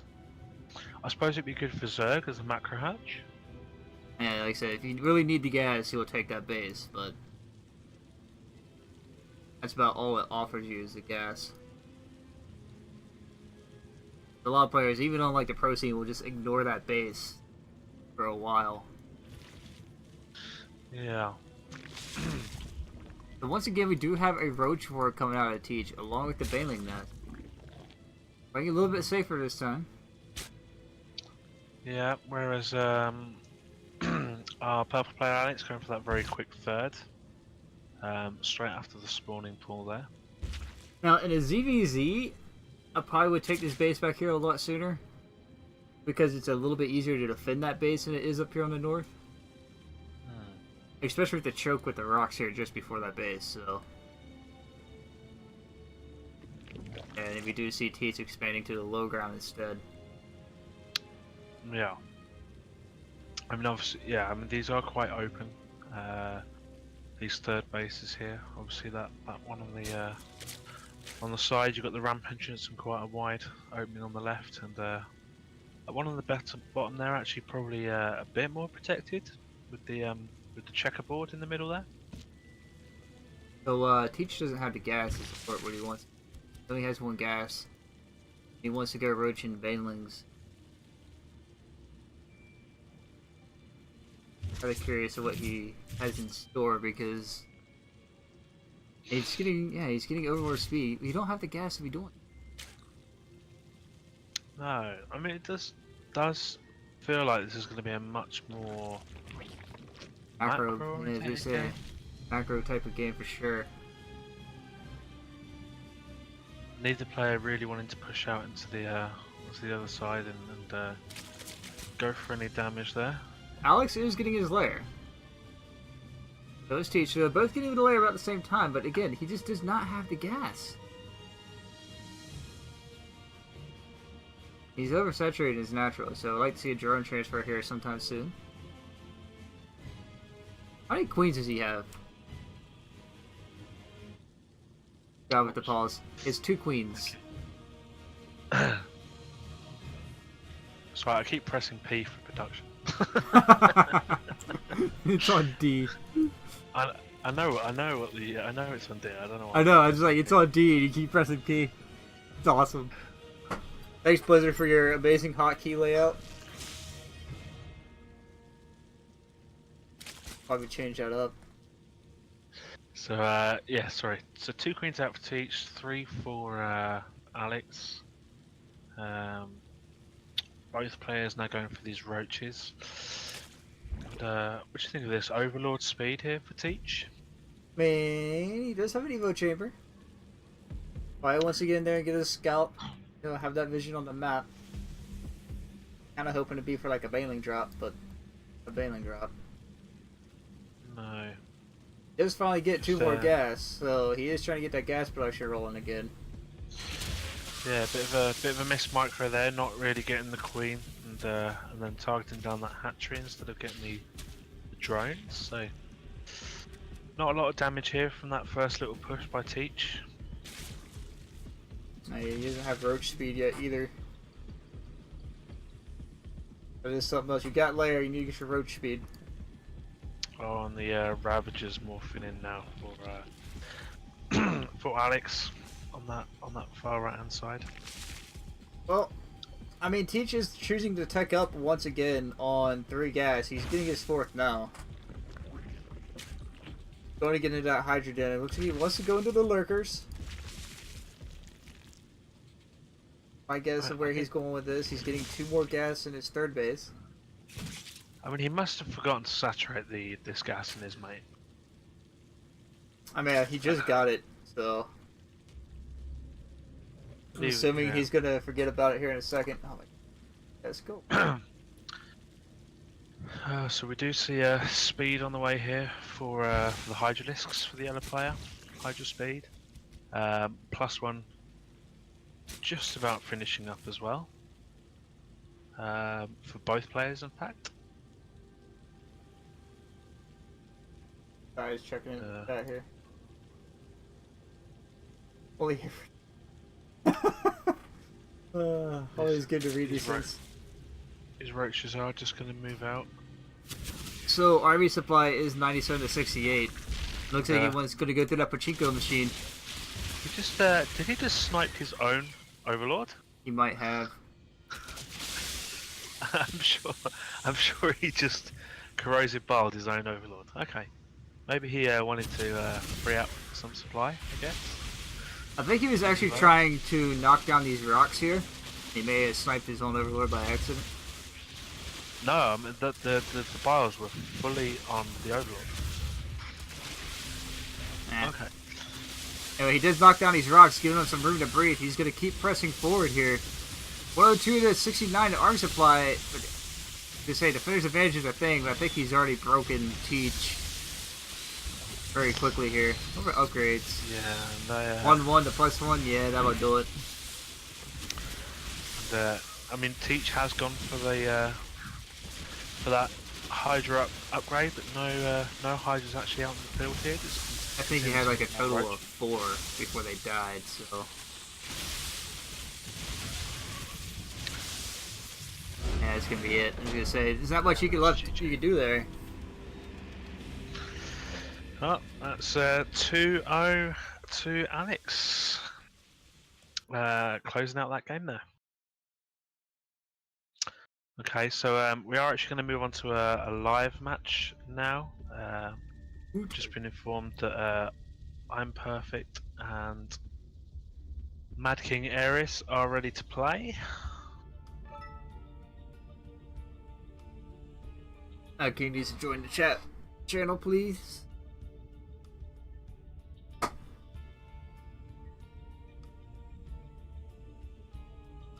If you can hear us.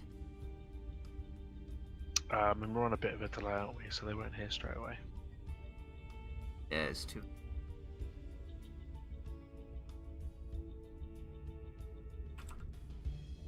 Okay, so I think one shot kill, I should have said, is Mad King Ares there. Fair enough. Oh, hey, turn off alarm. Stop it. My 2 p.m. alarm to wake up on the weekends. Okay, so just setting up here now. These 2 players ready to go. Obviously, once again, as with all games in week 1, we do start off with Catalyst. So just getting into the lobby here now. Shortly getting into the game.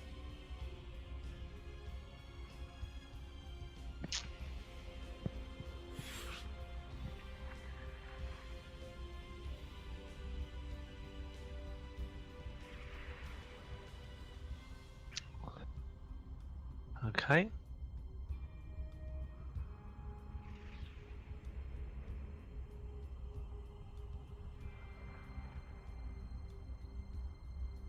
Make sure we have referee.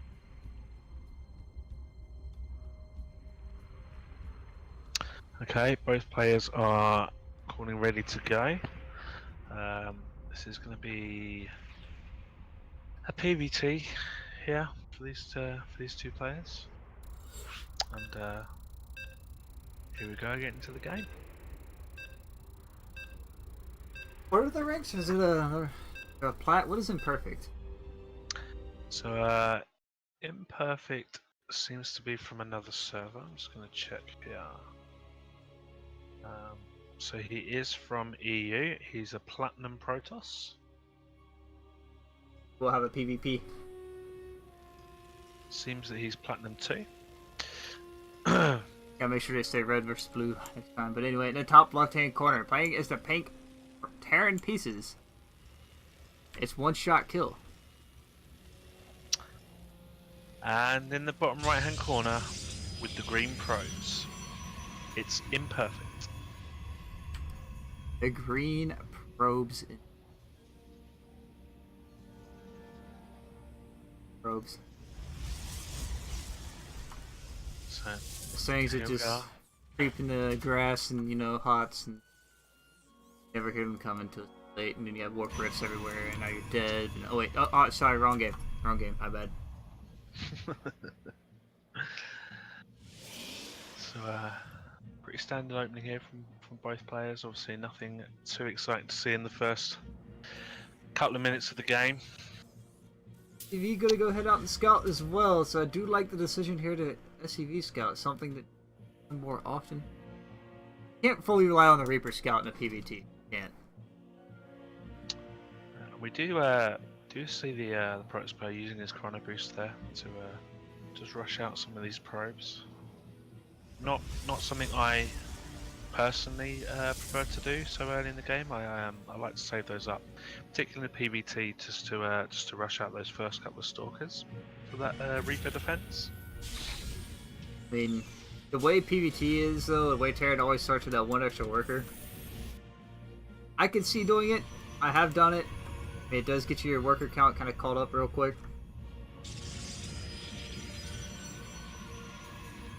They start that one extra supply, so.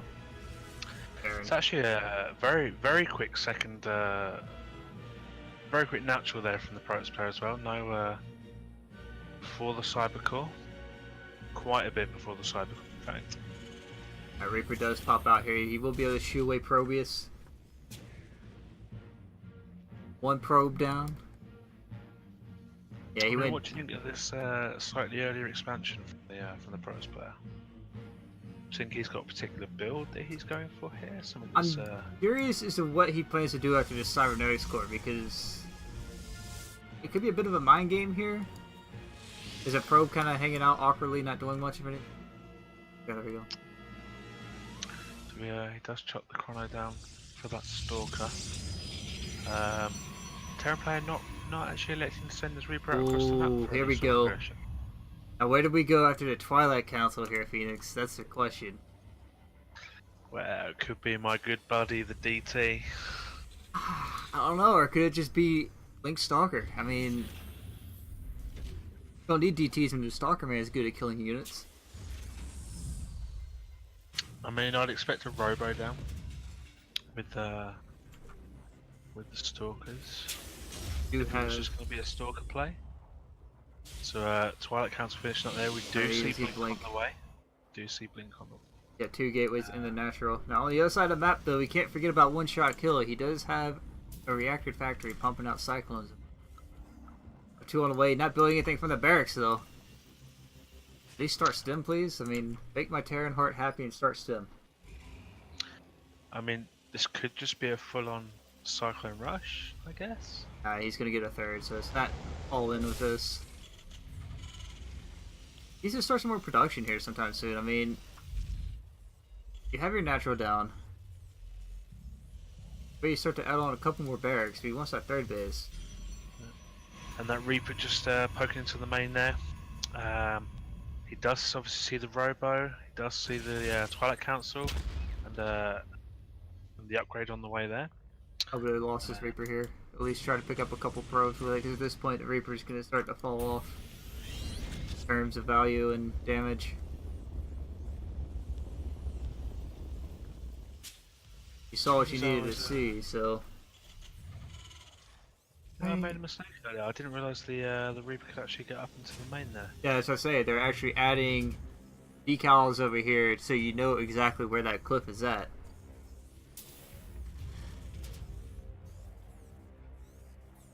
This is why I keep this map in the ladder, because I can proxy Reaper on this.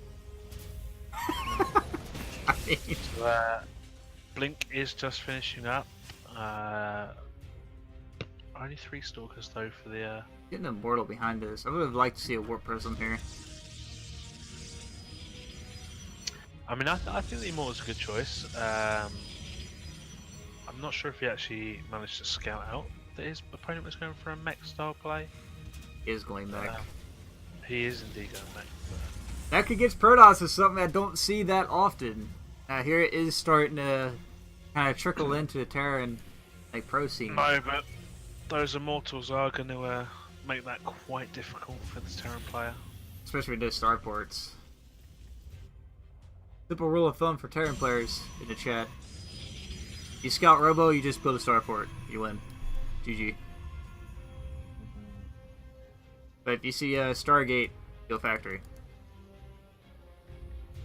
Just start putting widow mines out because you know something's coming. So, +1 attack here on the way for the Terran player. We do see a second armory going down now as well, so probably going to be pushing for those double mech upgrades. And an engineer bay as well. Okay. Probably Yeah, you just, gotta get getting that up to turret range. some turrets. Structure health, obviously. So these stalkers are now going to push up. Just see if they can get any damage done here. Just gonna eat the full frontal force of those siege tanks. Yep, and just That's like back. that. You can't keep That's pressuring back. it. Third base is vulnerable though. Yeah, he is going to pop in into that third, and obviously this is one of the problems with playing Terran mech Yep. against Protoss is don't really have that flexibility for defense. I mean, he should be able to clean up his army pretty easily. He is repairing the orbital Phoenix, so he will save it.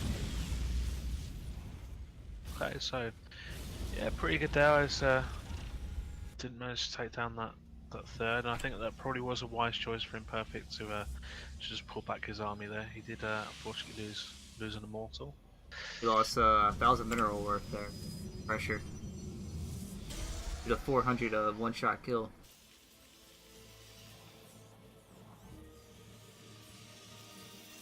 This is where it starts to be kind of how should I say, a very quiet game. Yeah, I mean both players really just sitting back here now, not really going for much more. We do see +1 finishing up now for the Protoss player, and the Templar Archives actually going down, just finishing up in the main. I mean, Imperfect's also playing the simple rule of, well, if you're gonna sit here, mate, I'll just keep expanding the map, and before you know it, I'll have more than you will. You don't even have... Where's your fourth base, Imperfect? You're starting a fourth right now, man. You're playing mech.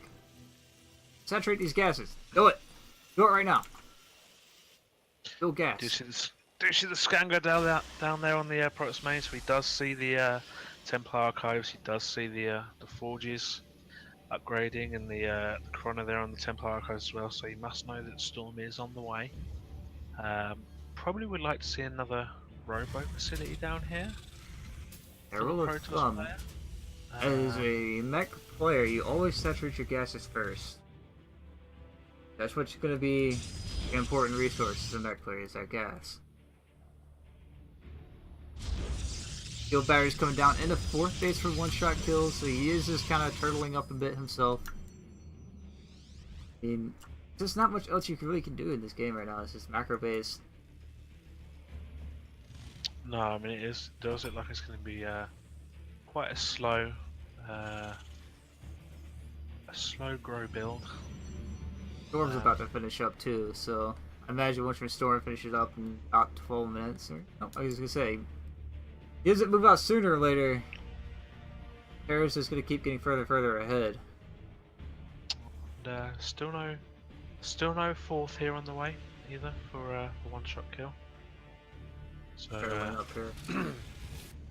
looks like he's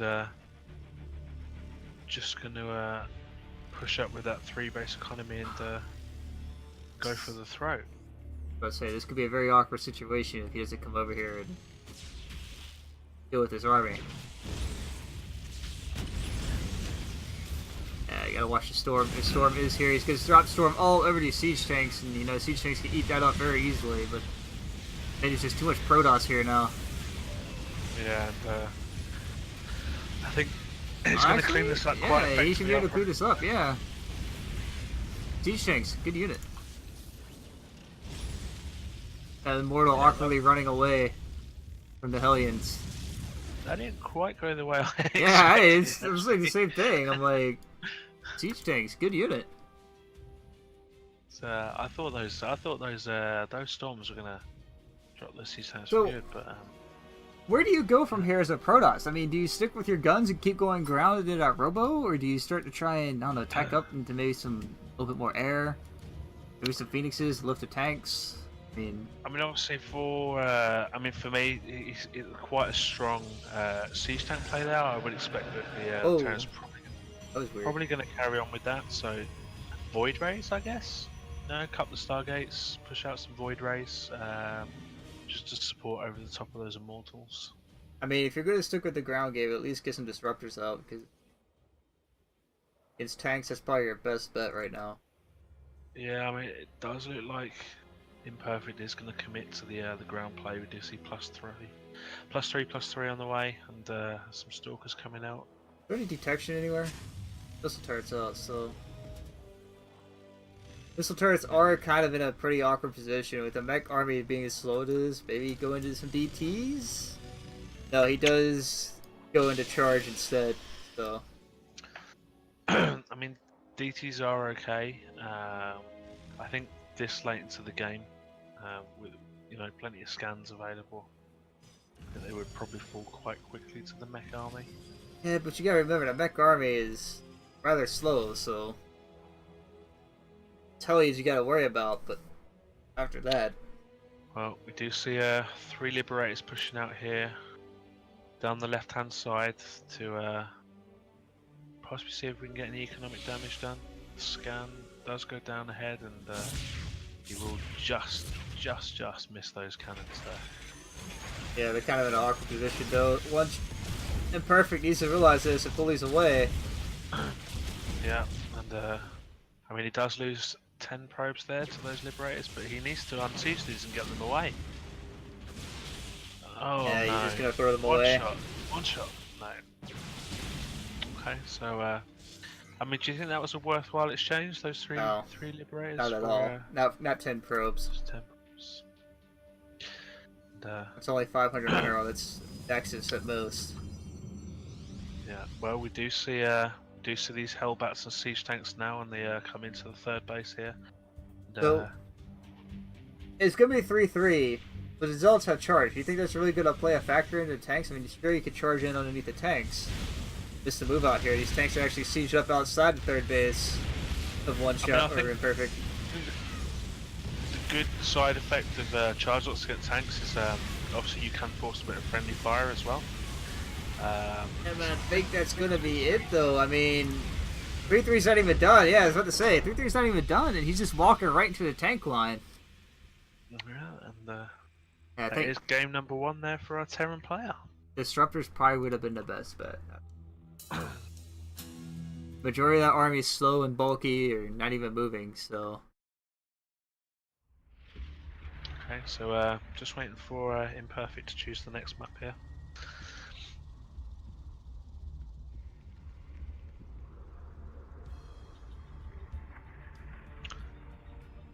Just going to be a slight pause. Well, what do you think of this? What do you think of this mech play in TVP?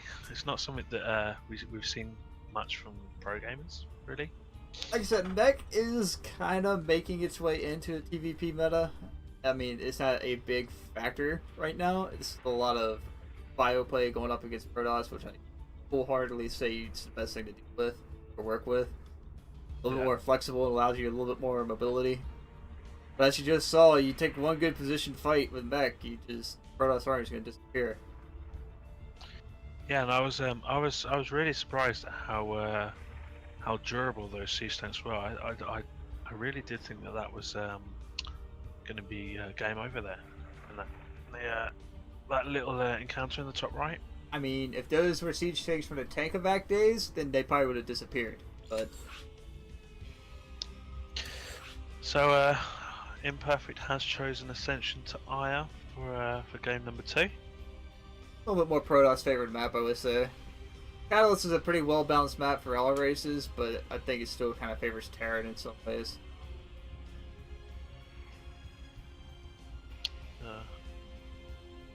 just slight delay here as waiting for one shot kill. I think he might be AFK here for the moment. He is, yeah. He, just popped off to the bathroom there. Bye. Need we a bandwidth.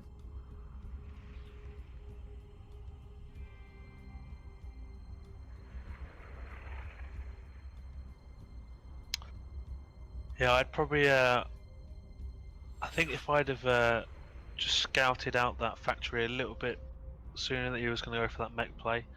But I mean, he was quite aware fairly early on that it was going to be mech. I would have transitioned into that Stargate just a little bit sooner,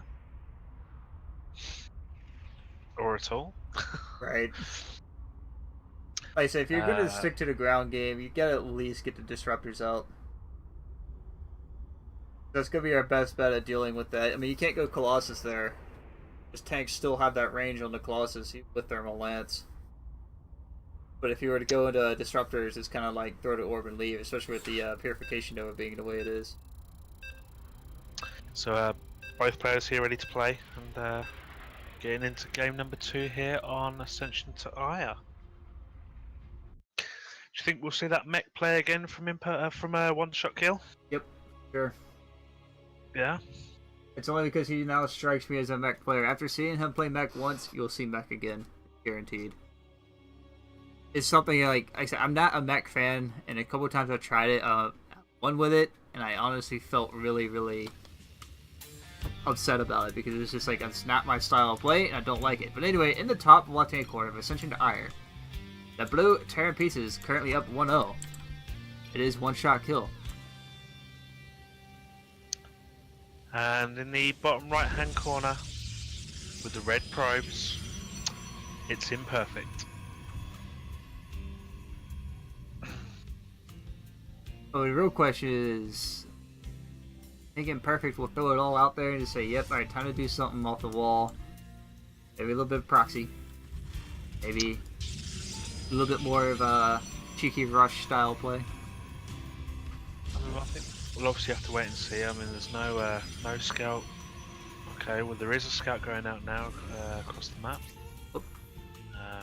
And did he just mass recall? Yes, he just mass recalled all his probes. Okay. I think that must have been a Chrono Boost misclick, I guess. mean, I've seen that happen a couple times now with Protoss. They just recall all their probes for a reason. Okay. Obviously, that delays a little bit of mining time, but Yeah, I don't know really what happened there. Okay. a waste of energy there. Yeah, and he does have one AFK probe in the main there as well, but no problem. Cybercore is going down now. Do you think we'll see the that Stargate play this game to counteract the potentially inevitable mech? Assuming your opponent does decide to go mech again, I mean, he walled off, sure. But does that actually mean he's going to go for... Well, I think we are going to see a little cheeky little bit of cheese here from our Protoss. That probe just sitting up there in the on the top side. Does throw down the natural. And, what are we going to see from this probe in the top? I think it's going to be a proxy Stargate. Yeah, there's still only one pylon in the main. He threw a second in the natural, so he should see... Where you going, mate? Oh, so he is going to scout the natural, and fortunately that Reaper does move out just in time, that he's not going to lose that probe. I think one shot kill probably thinks something's up, because this Reaper hasn't ran across the map yet. They should intersect right here. They see each other now, so... Yeah, so he's going to know that there was a proxy planned here, and unfortunately he is going to shut that down with that Reaper now, so it's imperfect. He'd have to send another probe out into the into proxy, or I think he's just going to go for abandon that it. standard Yeah, play. he should just abandon it now. This is going to be a little bit too late in the game to try and get anything out, especially when he revealed that card. And there's already 2 Cyclones on the way, so the anti-air is already there.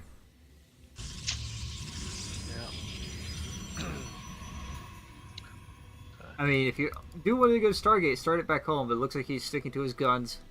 Gonna get into that ground game again. Yeah, this Twilight Council is coming down. I expect we'll probably see Blink once this finishes up. I think we're gonna jump in here and see. There's the natural base. Stalker should deny anything else. Yep. Twilight Council does finish up. No. Yep, we do see Blink now coming out. So very much the same sort of build as we saw last game from Imperfect. The one-shot kill is also sticking to his guns here. Third command center on the way. Yeah, but a little bit of an early push out here, just with this one stalker and the sentry. Not sure. I think it's going to be enough to break the front. What damage? No, what damage do you think is going to get done? I mean, obviously that bunker is down there, so. And even though stalkers do quite a bit of damage now, it just cheers.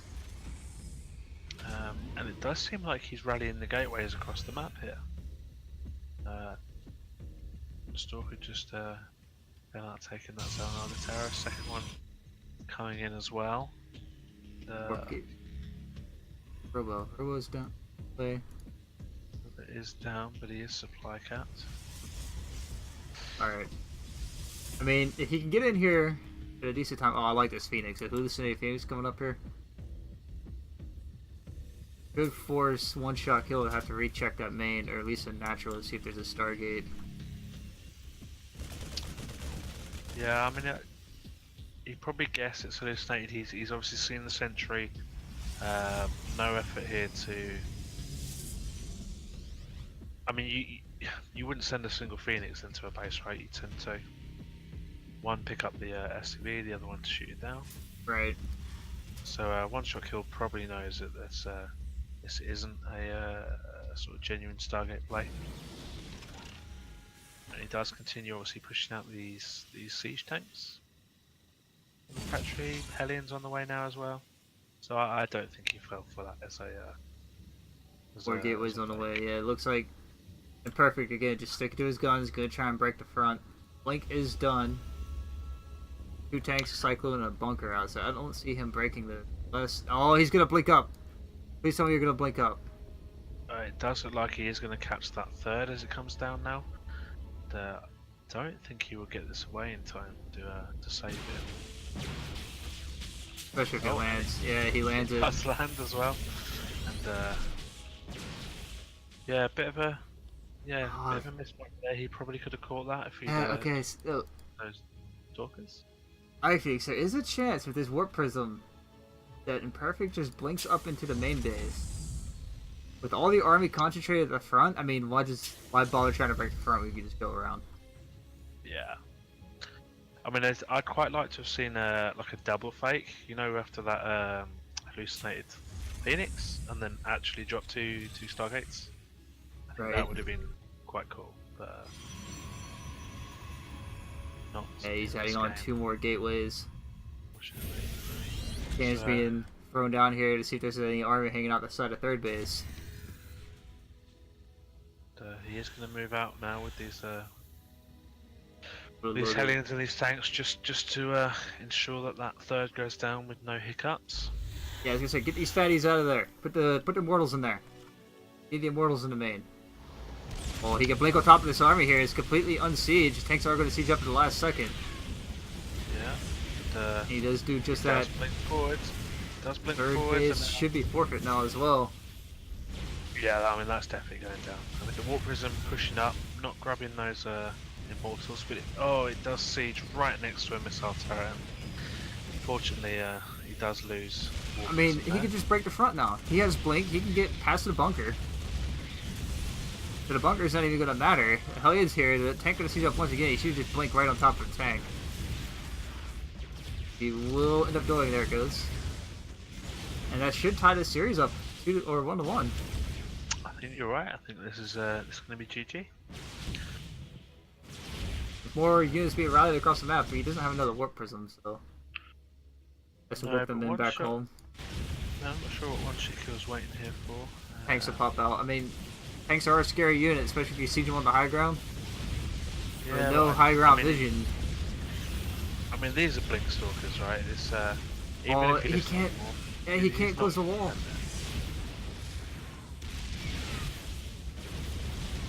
He's gonna keep I mean, pressing. that's got to be GG. Yeah. That's got to be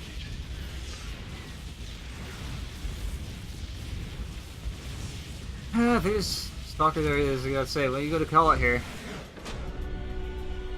Stalker's just gonna walk up into main, mate. I don't think you got anything else. Yeah, well, Imperfect tying up this best of 3 here, 1-1 to between our Protoss and Terran players, and we'll see which map we're going to move on to now.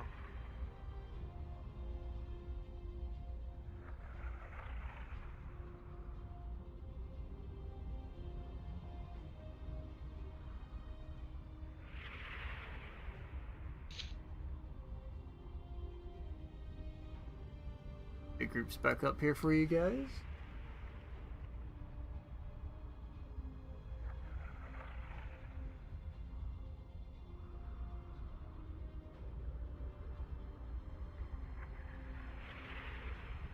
So is there any games you're actually looking forward to seeing? Like within the groups? I mean, I don't know a lot of these players, to be honest. I mean, Draxware, I'm quite looking forward to his games. He's a fellow player from the WBO Academy over on EA. He's coming along very nicely, very nicely as a Zerg player. So interesting to see how he performs in this tournament. So One Shot Kill has chosen Odyssey here. What about yourself? Is there anyone particular that you were looking out for? I mean, there's War Buffalo and Potato. And there's some familiar names, but I haven't seen them play in a while, so. And Jester Hat's another one I would like to see how well he does. Yeah, I mean we did do Jest Hat against Desperoth last week, the week before. That was pretty good. Okay, so both players ready here now, as we go into match number 3.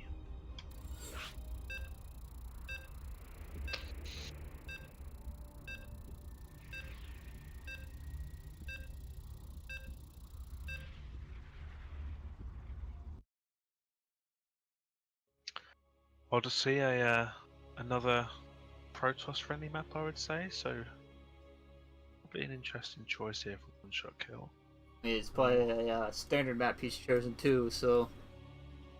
As this is one of the only 3 maps that have been kept in the ladder this time around. Yeah. Good luck, have fun. And in the top left-hand corner, currently tied 1-1, on match point himself is One Shot Kill. And in the bottom right with the red pros. For UK boys, it's Imperfect.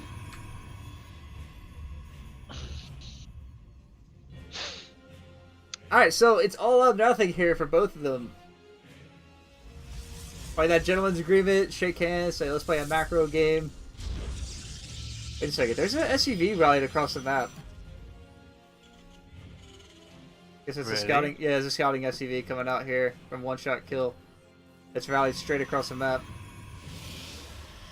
I was like, wait a second, is he seriously gonna try some of it? This doesn't make sense. However, this probe. This probe is going. Oh, here we go. So we are going to see. I mean, if Oh, both players here we just proxy go. now, this would be brilliant. So that SUV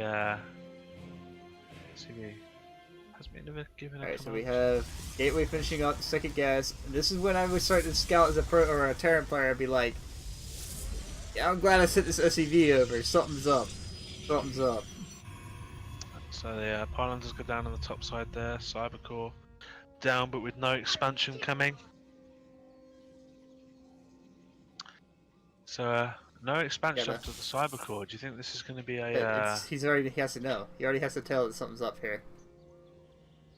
Is this going to be just a 1 base, 4 gate Stalker all in? Do you think? Yes, for sure. There's gonna be an Oracle with this. He's going for the Oracle. That's why that pylon is up here in the corner. There's the Stargate. Ready?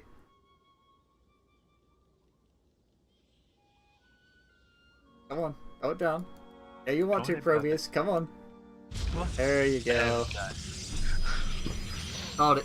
Called it. You see, you can always tell when it's going to be something like that. When you come up and scout, see 2 gas taken rather quickly, like before the 2-minute mark, if there's already 2 gas taken in 1 gateway, something's up. You just... something's going on. Especially when you don't see the natural command or Nexus being thrown down. Yeah, well, he does expand behind this. Interestingly, I mean, despite the scout, no eBay going down yet for the Terran player, so we won't be seeing any defensive missile turrets in either of these mineral lines. Picking up a 3rd barracks. Okay. I guess. I mean, you get the Marine production, it only takes 5 Marines to kill an Oracle now. And that Oracle is on the way. We do see, Chrono boost it? will we chrono based? There you go. Yep. Should hit about 330 now, I would say. There. And this is one of the Yeah, big... I mean, they've, they did adjust the build time, yeah, but yeah, I mean, that is coming back to its old build time in the next patch as well. Obviously with the it's always... chrono boost in there. I just like to watch these Stargates build. It's so cool. Yeah, the Oracle does pop out there at 3:30, heading straight to the main here, and I mean, okay, you can pull your SCVs. Factory just now being added on. Pull them, run them to the main. Don't bring the Marines. Just run the SCVs down there. There you go. yeah, but say nothing to defend it. I would have liked to have probably seen some defensive Marines just in the middle line there anyway. And behind this, we do have Stalkers being added on once again. Only on 1 gate. No warp gate on the way. Just He does have Wargate it. has already finished. yeah, but he's...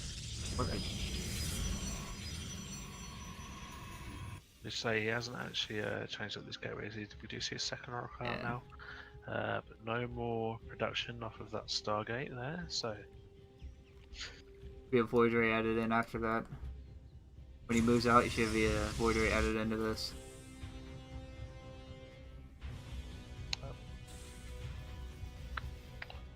we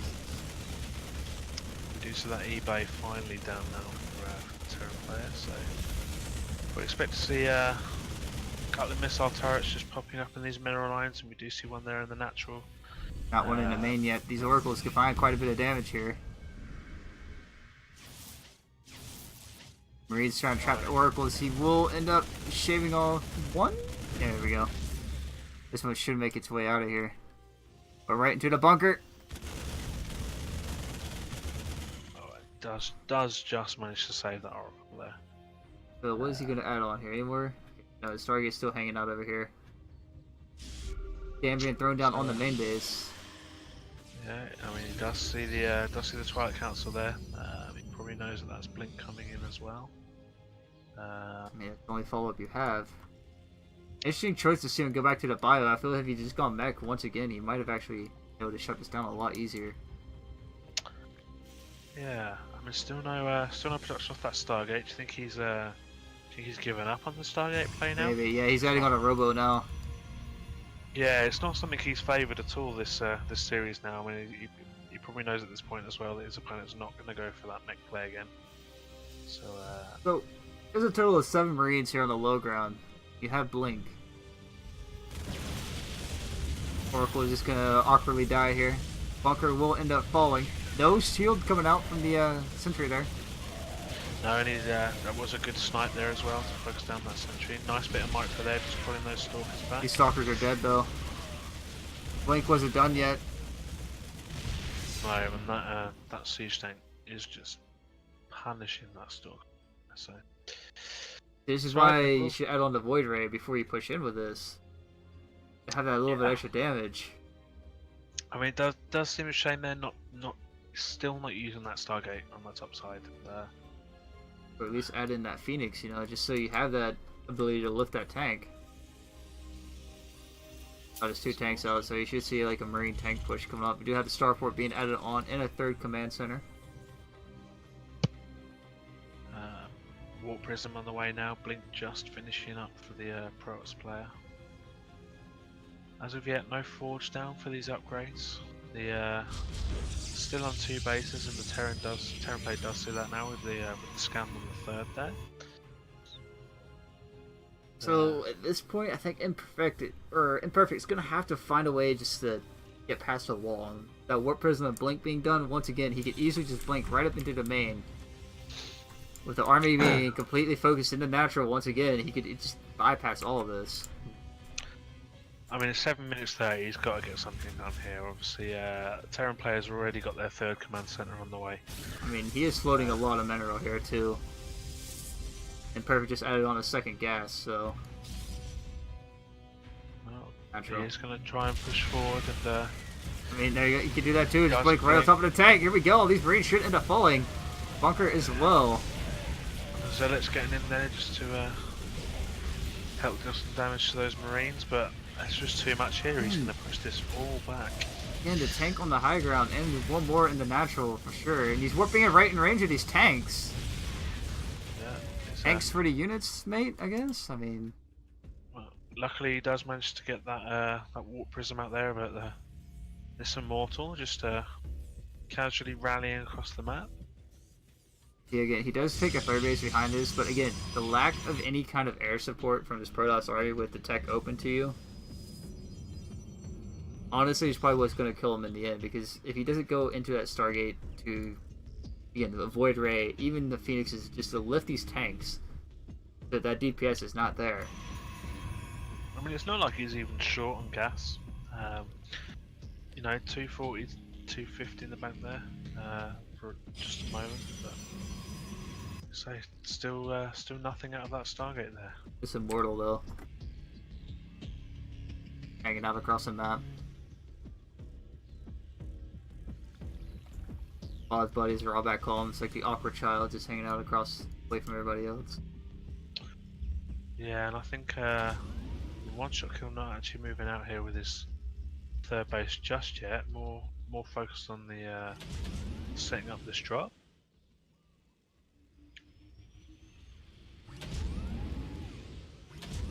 Do see the medevac fully loaded up here, and probably going to push out in just a moment. Will they? Question is, will they see this Immortal as they fly out?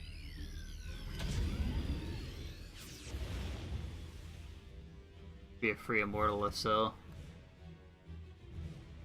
And the Immortal does scout the drop coming in. Yeah, they don't stop for that Immortal, and they see one. So Good reaction though. I mean, he could easily place these Stalkers out there and catch this. Especially once when the Zealot sees it. Zealot see this? No, Zealot won't see it. No, and it does look like he's gonna probably drop in on this bottom left side, just take out this production here. Sartosis pylon for sure. Yo, he does have Blink available to him, so he can't just Blink right on top of this army. Surprised he hasn't done yet. Probably should just pick up here and get out, but Forex player does manage to clean that all up there, and that Immortal just strolls back to the main base. No cares we're giving about those Marauders. Yeah, they're gonna throw down 3 pylons here to get these gateways powered back up. But with that pressure, it does prompt One Shot Kill to move out, so... Yeah, I mean, we do see this Marine Marauder ball coming down Ram now at the top here. Manavac's just regrouping on that top side. And, oh. Imperfect expanding here to the gold base behind this. I mean, okay, so your army, honestly, I would say is a little bit more technical than One Shot Kills at the moment. You're picking up Storm. I mean, One Shot Kill, supply, build some supply depots. So, I mean, you're picking up Storm, but if you just turtle up here and hold this off, you're fine. You flat out honestly could win this if you just kill this Terran army at least once. With your army being completely out of place, these tanks can actually lock out Imperfect's army very easily. Storm not done just yet. He's not even chrono boosting that. Right. I mean, he's gonna have the energy for Storm, but he hasn't done anything to speed it up. Yeah, I mean, these immortals can be can help a fair bit against Marauders. I'd probably like to see some adepts down here just to support. He just needs time. He needs time to get Storm here. If he gets Storm, his army will disappear. 3 seconds. Just hold on. Don't jump the gun too early, and you'll be fine. Yeah, we do see +1 armor finishing up there now as well. I don't think One Shot Killer's aware of the. Storm. No, here we go. The Storm going to rain all over this army, and just like that, Terran army is going to evaporate very easily. Blink forward to try and pick up the last of these tanks, which he will do. But I should prompt Terran just to stop and go back home. A lot of his army is on hold position out in the middle of the map. SCV awkwardly going to sacrifice himself. That tank is going to pick up an extra stalker there before going down, but. And you waited too long to push your opponent. Well, I always say, if a Terran doesn't kill a Protoss before the 10-minute mark, it's going to be hard-pressed for him to kill off the army later. Yeah. He does pick up a Stalker here, so... You do see these Zealots coming out now as well. No charge on these, but it is on the way. Still too high tempo of a Storm here. Should get called down, yep. I think that is going to be it. Perfection. Look like he's going to close the series out 2-1 actually, because there's just nothing here. A lot of the army is trapped in the main base for one-shot kills. His tank is blocking the ramp.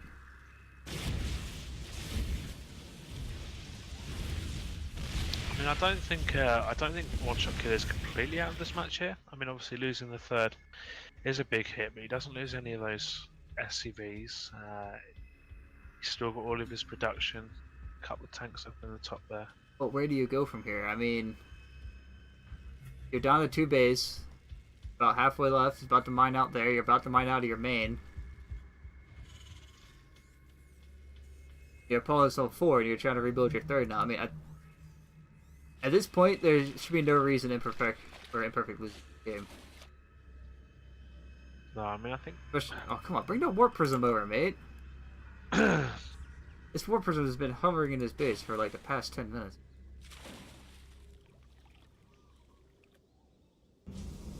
You have the tools to reinforce without warping in back home. I think he's just waiting up for charge to finish here, probably +2 as well. Gonna go for +2 timing attack. Again, okay, look. 2, 1. Yeah, there we go. As soon as +2 attack finishes, just heading straight in with that army there. Yeah, he's gonna catch these tanks on siege. Storm gonna come down on top of this bio army once again. These tanks in the front should end up falling a blink forward.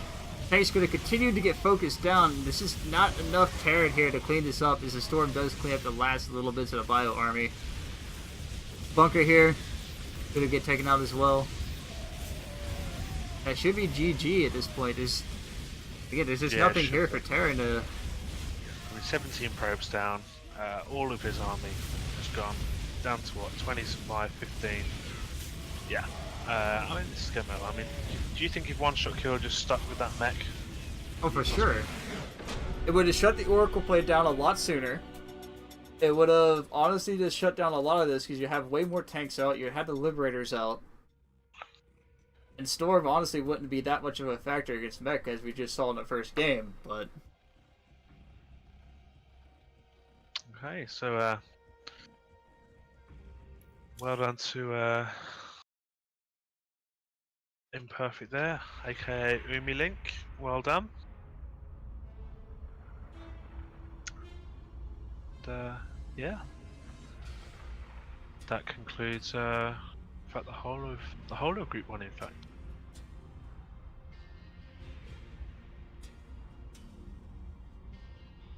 Two matches left. Cyan and Nikos, but that isn't until 7 p.m. Eastern.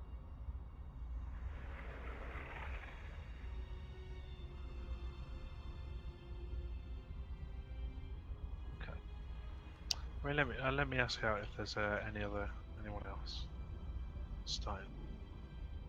While you do that, I'm gonna mute the mics and I'll be right back.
good to go. So, welcome back here after the break. We've got another 2 players here to play live. Azo and Damofask. Azo's actually one of my clanmates from EU, from the WBO Academy. And Damofask, aka Dream, seems to be is he a platinum player?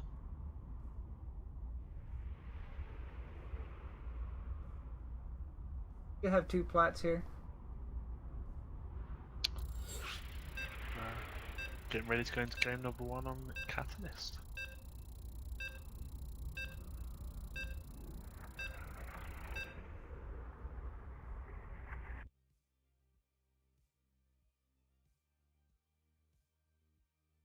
So ever since I updated my AMD drivers, I said this a couple times now, especially on my, my personal stream.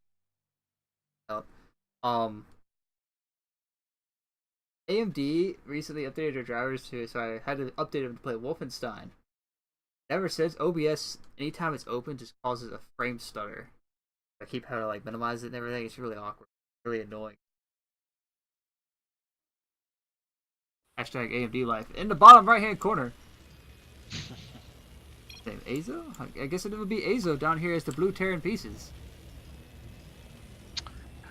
And in the top left hand corner, playing with the red probes, is none other than Damofask.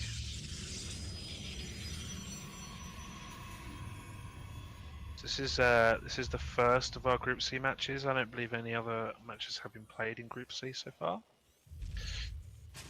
And it is going to be another PVT. I mean, anything with Terra is a good matchup for me. Except TVT. We don't play TVT. So what do you think about Azo? Do you think we're going to see Mech play like in our last? I don't know him as a last player, best so. I mean, we did see the strength of Mech, but if you just beat Mech before they hit that critical massive units, that kind of just dies out. We do have a faster expansion coming. Oh, we did. Looks like you're checking for any kind of proxies. A little bit of a bumper car there. Yeah, they do just bump heads. Bump. So he looks like he's just gonna get a scout and send Steve back home. Check for gas. Check see if there's anything going on. Gonna get it here just in time to see that there is damage as his Vexus going down. Yeah, I mean, that is quite a quick Nexus as well. Yep, Cybercore down straight afterwards as well. Yeah, Azo just immediately going to throw down his command center, so... Though you're generally safe to expand whenever Protoss expands first, but if they don't have that Nexus in the current state of the game, like, forget it. You might as well just be ready for a quick pressure. Some kind of cheeky play to come out. And we do see a factory going down here now instead of that second supply depot. So, maybe some quick Cyclones from our Terran player? He is adding on that second gas, so it looks like he does want to get into Cyclones, but as what follows up the factory. Does he add on another barracks or not? That's a real question, because he adds on the starport. I'm expecting some Widowmine drops. A little bit more micro intensive with the Widowmine drops now. You can't just drop and forget them. You have to actually pick them back up. Yeah, and he is currently supply blocked. Our blue Terran player here. So I mean, once in the command center finishes up, we should be fine. That's something I'll often do is I kind of delay that last supply depot myself while I wait for that command center to finish up. So Robo coming down here now for the red Protoss player. And, do you see that SCV scout get picked off by the Stalker there? Is on the way. No Twilight Council just yet. There is a probe kind of hanging out awkwardly over here in the corner of the map, so... The lonely probe, man. The lonely probe.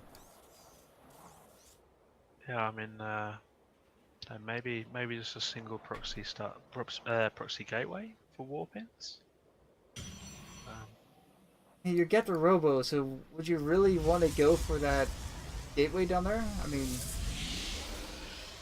well, unless you open up with an observer instead of a warp prism, sure, but So Twilight Council nearly finishing up here. Probably going to see Blink behind this.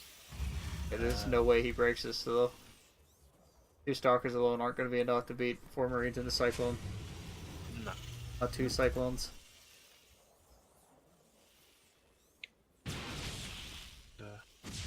He's going to possibly pick up that SCV there, but no, the does get back out of the way just in time, and he does need to fall back with these Stalkers here. The Blink is now on the way for our Protoss player. We do have the Immortals coming out now off of that Robo as well, and another gas just finished up on the Natural. Let's see. See if you actually put this observer on like the new hold command. Oh, very nice. So okay, funny. If you listen, you can actually hear the observer there making like a notification sound that says, "Yeah, I'm here." And as a Terran player, you can hear that. Yeah. So it is very easy to know that they're there. I didn't realize that till the other night when I was playing a Protoss, and what is all this weird noise I'm hearing? And I realized there's a couple observers sitting on my face. I'm like, oh. Okay. I mean that kind of subtle pinging noise in the background there. Mm-hmm. Yeah. Okay. I do like the decision for Blizzard to put that kind of little skill in there for overseers and observers. Yeah, I mean it's something they've had in co-op for a long time. Certainly something that they definitely need to bring into competitive play as well. We do see the pros getting pulled off the line here to try and help defend against this aggression from Azo. But I think the Terran player might just clear this up here. Shield batteries are out of energy. The probes are going to get pulled once again. The probes versus Cyclones. I mean, Cyclones are a very brittle unit. Yeah, and he does get that full surround there, and that Immortal just coming in now to finish cleaning up as well. But we do see 6 more Marines pushing across the middle of the map. 6 probes for how much armor supply is that? 3 Cyclones and 12 Marines? Yeah, but consider he did take down, what, 4 or 5 Stalkers and an Immortal as well. True. Let's look at the units lost tab there. He's lost a lot more. He is just going to micro these. There we go. Yeah, he's getting some damage done now.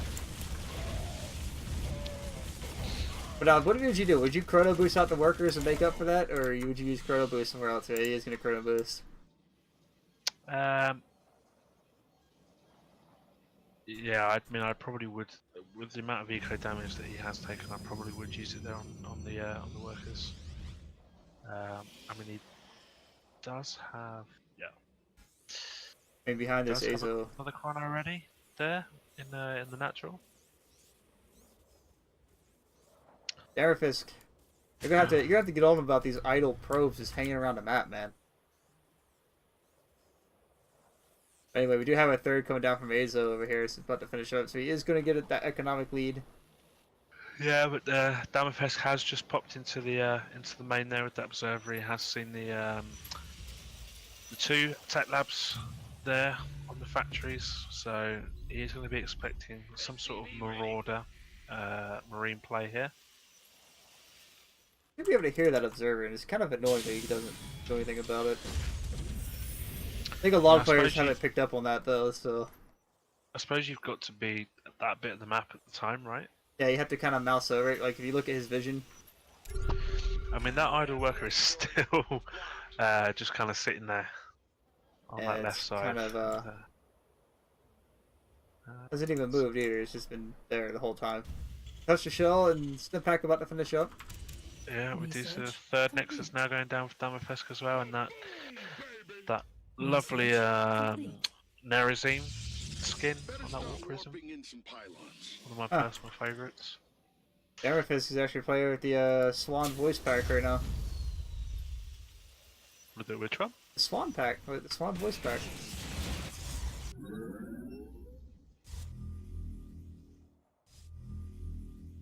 Research complete. Ah, so it is. Okay. It's always awesome as an observer that you can actually hear the voice pack they use and so forth, and you look in their vision like that. Yeah. So what's your personal favorite announcer pack? Jim Raynor. Oh, it's on. Nothing better than Jimmy.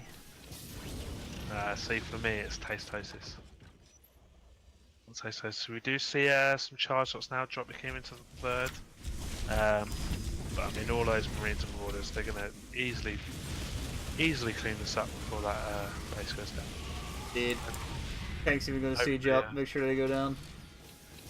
I mean, that Warp Prism is now going to push forward, probably going to try and drop some more into the back of the main base there. And sure, why not? You that's just right. saw your opponent's army move across the map. I mean, and he's on F2, so his entire army is moving across the map right now. Yeah, and he do have that observer there in sentry mode. But he's going to turn around and come back, try and fight back against these zealots that have now dropped into the main base here. But focusing down that reactor on that starport, which is a nice bit of play there, just to deny that second medivac. Another drop now here. Oh, You should be able to get the Warp Prism now. I did think for a second he was going to lose that. Just microing it straight over the top. Oh, of that's a those, very cheeky position, actually. Did the Warp Prism actually reach across that? Crazy if it did. Oh, a few more zealots dropping down here into the natural now, and he's going to get a bit more of that economic damage. Terran Is- just struggling to actually posture around these. There we go. He's finally getting some missile turrets up. Okay. But He should be here to catch this Warpin as well. Yeah, so these Warpins should be pretty much done at this point, but how many and he's SCVs total? gonna catch that probe. Oh dear. Okay.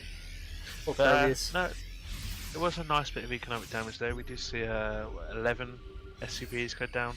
A total of 25 throughout all that, by the way.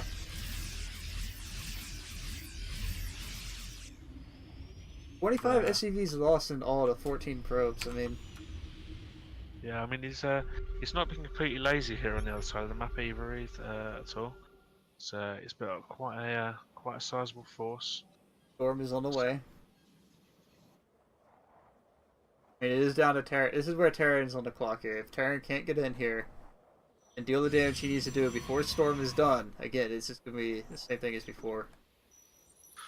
Yeah, I mean it is what 100 versus 72 supply there, but quite a lot of that supply is tied up in those medivacs. I wouldn't even open up these rocks, man. I would just send your bio up and siege up the tanks below.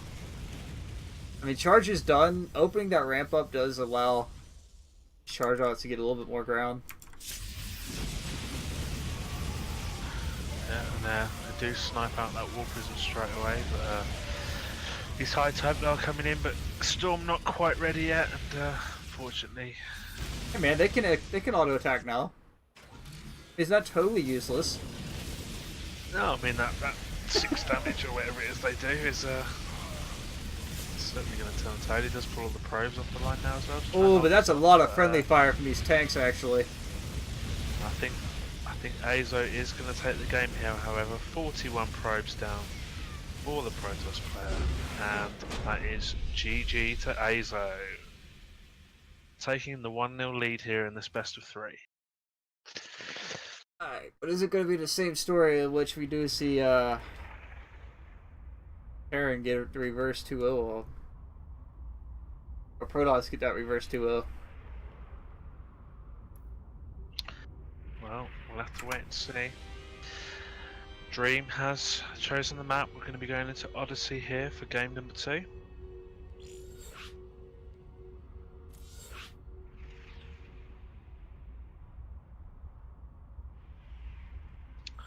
I think you're right. I think opening up those rocks was actually the better choice there. It's just to lessen some of that concave from the Protoss player. I think if the rocks hadn't come down, he'd have probably had a bit more chance to have Hold that for picked sure. off those tanks.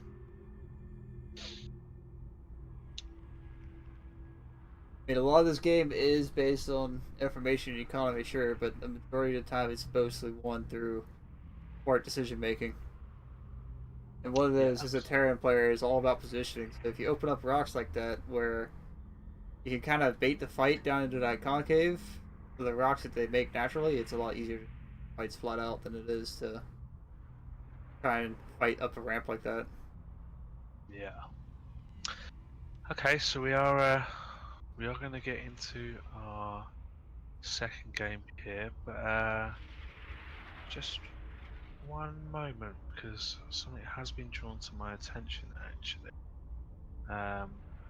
Dream is obviously playing here with the Protoss pieces, but according to the tables, it says that he should be playing as Zerg.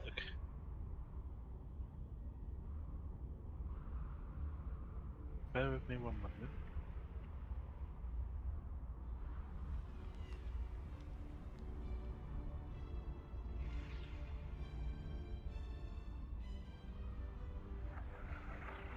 Take care of that. Actually, check out. Yeah, let's see if I can quickly get hold of the And table.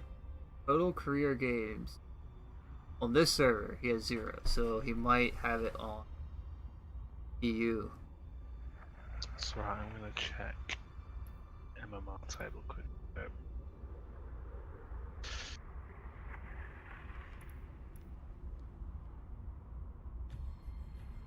Because he has 20 wins and 17 losses here in Protoss.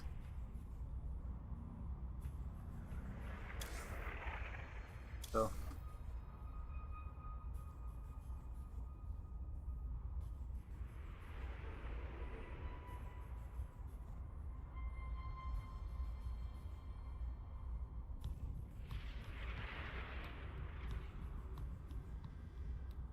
Oh, Look at you, Phoenix.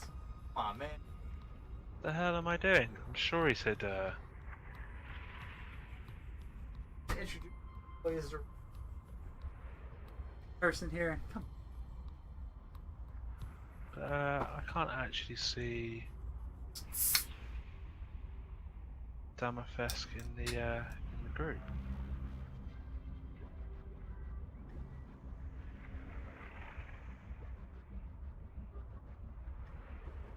Might be offline in Discord, and usually when that's the case, you won't see them down in No, so I'm looking on the group tables. So I'm guessing. Ah, right, okay. Sure, he said Dream. Okay. It's alright. Got that all cleared up. It's not Dream after all. He's actually known as Bird. Bird is the word. Bird. Right. Okay. Alright, so you ready to get this game going? Yep. So just checking both players are ready for game 2, and we are getting into this game. Sorry about the slowdown there, guys. It's Alright, we understand. We understand. a bit of confusion there over whether Damafest was actually Dream or Bird. Okay, so getting into Odyssey here now on game number 2. What do you think? I know you spoke a bit earlier, but what do you think about Odyssey as a Terra match? If you can get away at the proxy factory, you're fine. I'm not joking. That's how I've always played this match against like every Protoss. I've just straight up proxy factoried and just flowed the factory into base. This was before the Widowmine nerf though, so. But what you would do is you build your factory like right about here. Build it like right outside the Reaper jump up here. You'll float it in. By the time a Protoss notices it's there, you can already have a Cyclone on the build tab and a Widowmine and a Mineral line, so. GG. Okay. So in the bottom right hand corner, playing with the blue SCVs, it's Azo. And in the top left hand corner, the red Protoss pieces. Damarisk.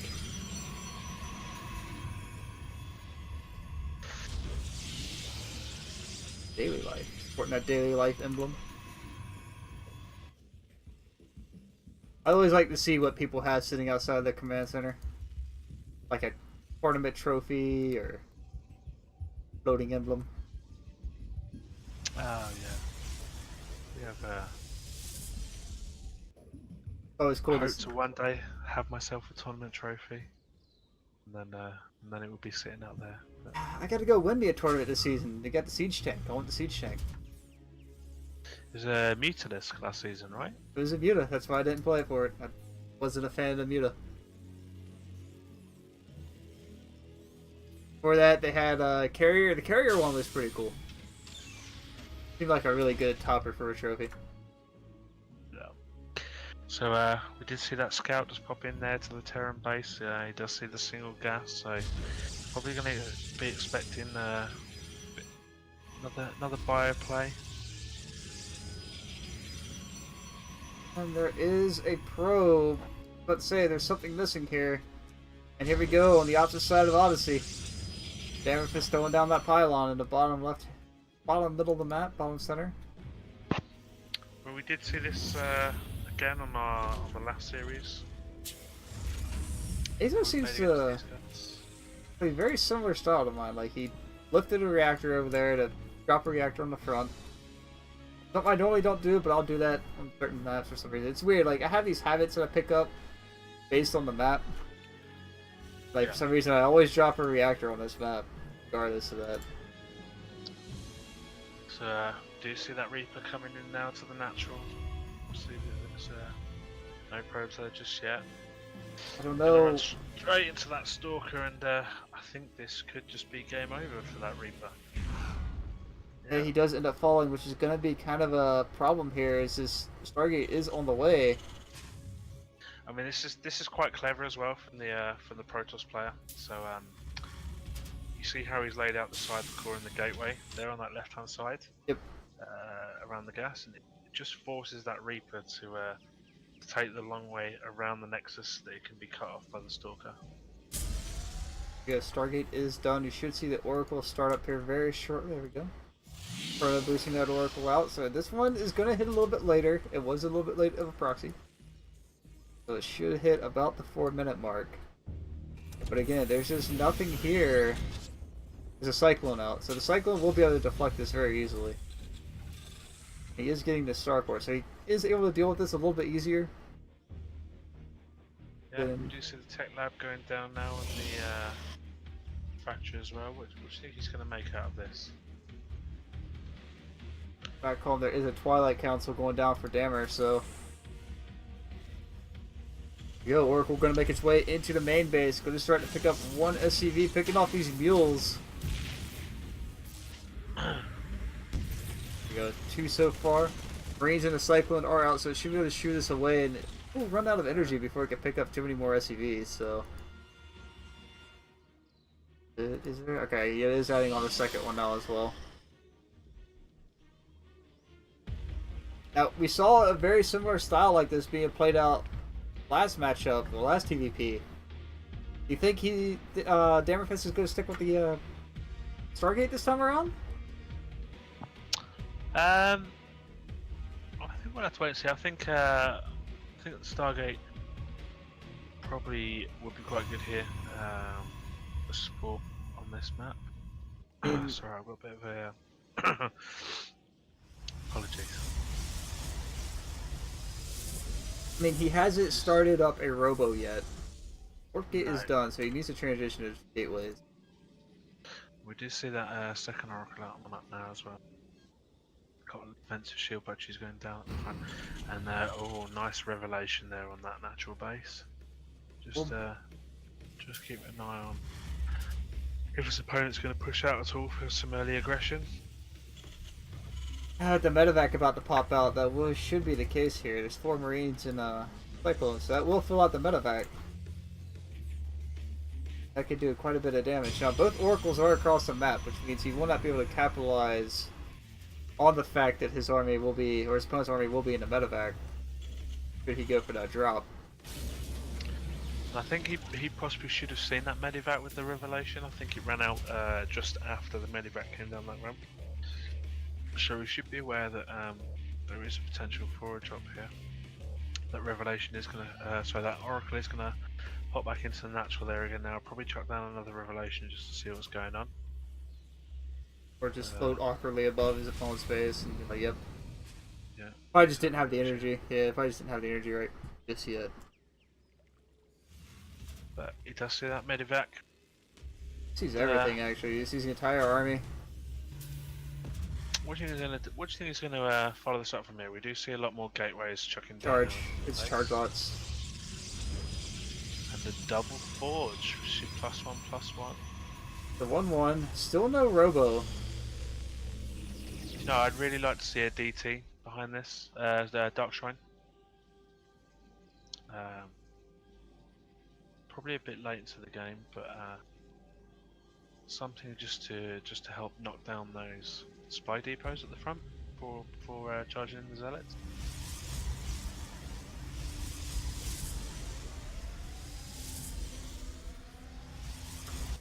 I was asking if we want to cast a ZVZ. We did cast a ZVZ earlier. If it's the same one you're talking about, we did cast that one already. Another nice revelation going down here. Again, I would like to see some kind of unit come out of these Stargates. I mean, they sit here, you invested into it. You need to start getting some return value out of the building just sitting there. I mean, otherwise it's a waste of mineral and resource at this besides the 2 units you've made. Yeah. Like that passive cost of a unit or a building just sitting there not producing anything. Oh, we just see the that army moving out across the map now. Oracle just pushing ahead, but the Terran player also pushing out, and looks like he's just going to try and chase down that probe with his army there. It'd actually be a very disastrous situation for Terran here. Charge is done. 1-1 is on the way. He's got Resonating Glaives following up behind us. I like this decision to not even engage the army and just go right into the main or the natural base. Start tearing down the supply depot wall. It's going to force Terran to have to turn around and come back. A lot of his army going to get tied up in the middle of the map, trying to take down some zealots. It does just overrun that supply depot wall there as well and run straight to the mineral line. Ooh, very nice stasis trap going down there to trap out that tank.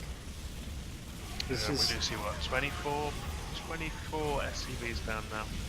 that should do it. Those zealots are going to try and push against the main. That should tie the series up one apiece. But he may just be able to clear this up here. I think he is actually going to just about hold this off.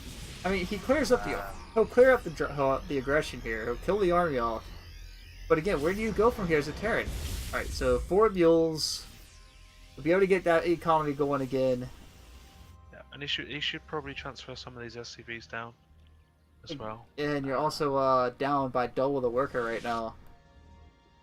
You're opponent. Look at the number of stalkers that are across the bay, across the other side there now. I mean, it does look like he's just going to posture defensively here with these stalkers. Sometimes being patient, you know, isn't actually that bad of an idea. Last thing he wants to do is push across, lose all of his army, and then This isn't good though. He just threw down an expansion. The army supply is not in his favor.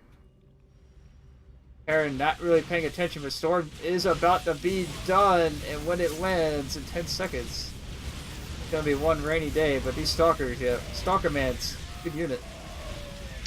Yeah, I mean, we do see that the same as in the first game, just bringing in those high temper a little bit early before the storm's ready. But it does seem like this time he's not actually going to lose. I mean, those high temper. you bring it in early, you get the energy ahead of time. You don't have to wait for them to have that energy to storm with. Yeah, I mean a bit early into the engagement. I mean, that one they actually probably saved this game for him. That was a lot of bio with those tanks in the backbone. A little bit of extra DPS the High Templar did bring there. Might have actually been the best thing ever. Don't know about surrounding the army here. You do drop Storm, and you can just kind of walk out of it. That should be it. I mean, Terran bleeding out army here.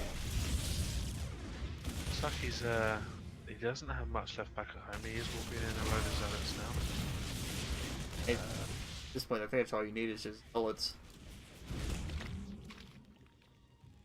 I've been trying to slowly get this command center, I think, yeah, I was gonna say.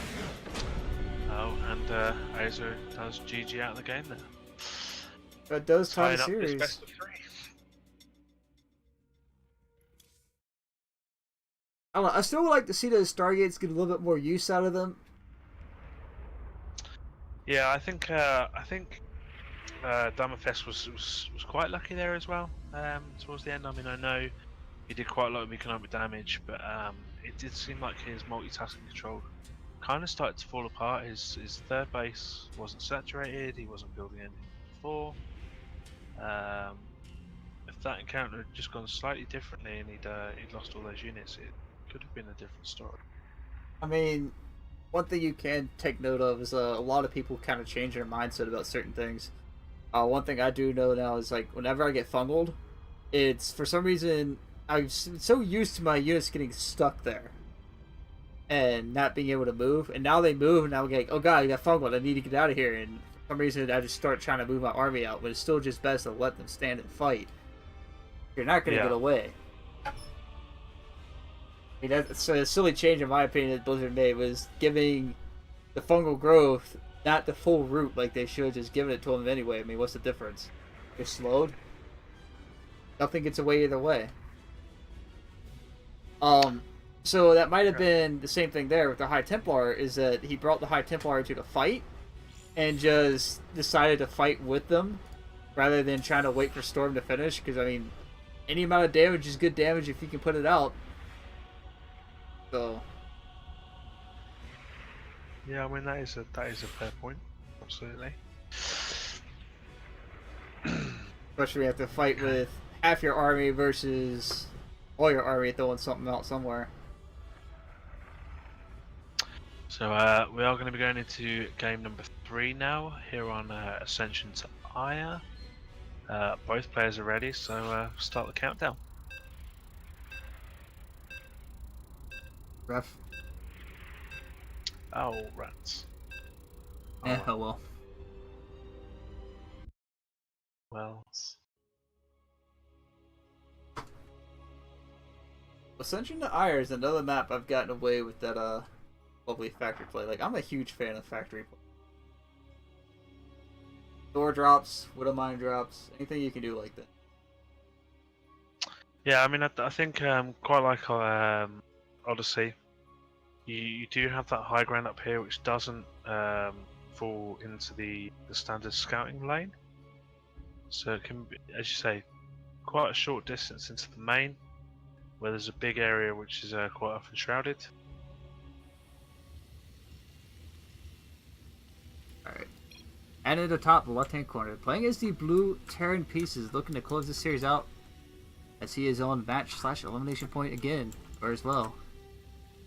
Dazo.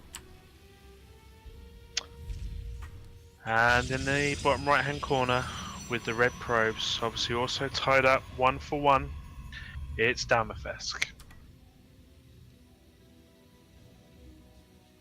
That gets me every time. Every time I see these new probes mining, it looks like they're mining gold base. Oh yeah, with the orange beams. Yeah. I do particularly like the skin. Phoenix in co-op is one of my favourite commanders. I'm not going to say the probe one isn't terrible. I mean, it's actually probably one of the better ones they've had so far. I mean, I quite like the Tal'Darim skin as well, the forged one on the last war chest. The only thing I found was a bit too grey, I suppose. We do have scouts coming out from both players here. Gonna expand? Yeah, gonna expand this time, so nothing too cheeky just yet. Of course, last time he did, or Damafist did throw down that expansion and then proceed to proxy a Stargate, so... Yeah, 1 gate, 1 gas so far. Yeah, we do see that Reaper opener now coming out from Azo as well, so... There we go. A little bit of cheekiness on the other side to block that command center going down. A's are just going to build it off to one side, and I wonder if he'll continue to send this Reaper out anyway, or if he'll keep it back to down the probe. Oh, that's pretty funny. He's just like, yeah, mate, you blocked me. That's nice. I'm gonna throw it down anyway. Aaron, I'll just float my building somewhere else if it's that big of a problem. I mean, what do you think about the decision here to use the Reaper for the pylons instead of I think going this is, to like, eco more, damage? I was gonna say, this is more sloppy micro on his part than anything. Probably just a misrally. Where's this rally to? Yeah, he just rallied it to the bottom of the ramp, and Reaper just started shooting at it. In terms of letting it stay here, you should have Marines popping out here in the next few seconds.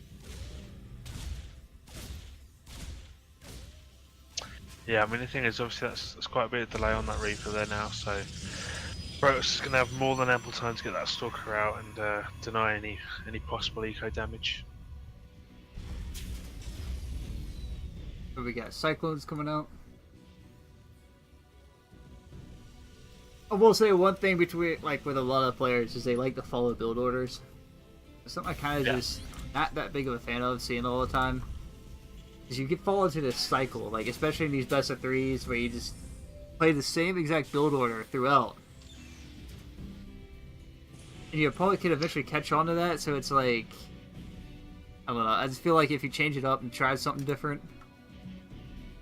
Yeah. I mean, this is something that I was taught when I was learning to play StarCraft. John, I just had a mind blank. Sorry, it's to have a goal in mind for the mid game. Right. Instead of working from build order, kind of work like what composition do I want to get, and then naturally allow your build order to develop towards that instead of following some fixed, as you say. Yeah, that's why I see, like, find it funny, a lot of these people go out to, like, King Liquid's page or Liquipedia and sit there and go, okay, so 16 build this, 17 build that. And I'm like, hey, just play the game. Like, for me, I learned the game through just playing it. Like, I didn't look at any build orders till maybe I was about gold 1-ish, going into plat, and I was like, I don't want this. I really don't care. In fact, the only time I really followed a build order, I won with it, but it was like, it wasn't fun for me. It was too systematic, and it said, yeah, I should have this, I can move out now. Like, why would I want this kind of, like, I guess, cheat code while I'm playing? It takes away from it. I started off just watching a lot of pro matches, and then I did look at build orders to start with, but then kind of very quickly got away from that. Because I think the other problem with build orders is it's quite hard to react to your opponent if you're very set in your way that I'm going to do this, I'm going to do this, and then your opponent doesn't react the way that you think they're going to. Right. It just throws the whole thing off. We have disruptors coming out here. Always entertaining to watch disruptor shots go off.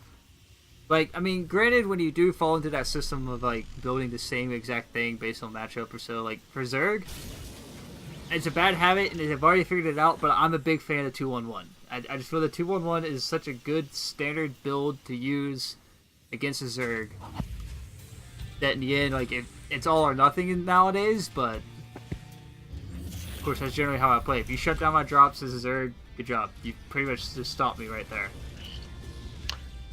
I mean, so we do have the blue flame upgrade here on the way for Terran player. He's going to go into Hellbats with these. Yeah, for these sure. Hellions. Armories are down. Getting the blue flames, getting tanks out now. Good positioning on this observer to follow that army, by the way. Quite an interesting change for this season as well. Obviously, the Disruptor has gotten a lot easier for lower elite players. Previously, you had to micro those Purification Novas and make sure that they stayed over the army, whereas of course now, as well as the timing they do detonate on contact, which I know personally for me, trying to micro my army and switch onto the Nova Balls as well, so I found quite difficult, and to be honest I stopped using Disruptors because I just tended to miss. everything I was firing at. With 3 scans being thrown down here, going to see if there is army missing. There are disruptors in the natural, so at this point, what do you think is a Terran player? Like, where's the army at? That's what you're looking for. He does his own 2 base. He did chuck down the 4th scan there as well to look at the other potential 3rd. Have to be ready for something, especially with this observer just hanging out. Your opponent knows exactly where you are. But I think it's going to get interesting. There's no missile turrets. As a Terran player, I always like to say, throw down a missile turret in your base, no matter what. Doesn't matter where it's at, just throw it down. Because you'll probably pick off an observer, probably pick off something just hanging around there that shouldn't be there. Especially when there's an observer just sitting right above your army, like... It's always the most awkward situation ever to have. Like, you go to move out and then bam, disruptor shots just destroy your army before you can do anything. Do you see some different upgrades coming down here now from Terran player? We've got rapid fire launchers finishing up. Smart servos. Alright, alright. Getting into that transformation time. This is such an awkward situation, like... He's really reading into where his opponent's coming from. And Toss really can't move down the ramp here to fight this. Here we go, 1 orb coming out so far. 2, these disruptors going to get cleaned up before they get out of here. I think that was an accidental micro there. I don't think he meant to push those down the ramp the way he did. Yeah, he's just going to pull the observer back. But why are you pulling the observer back? I think that was must have been an F2 move. That was definitely an F2. Yeah, he's bringing it back now. Keep tabs on your opponent's army. You have like the best composition right now to beat it. Oh, he does take down observer there with the scan. Meanwhile, looking above his main or 3rd base.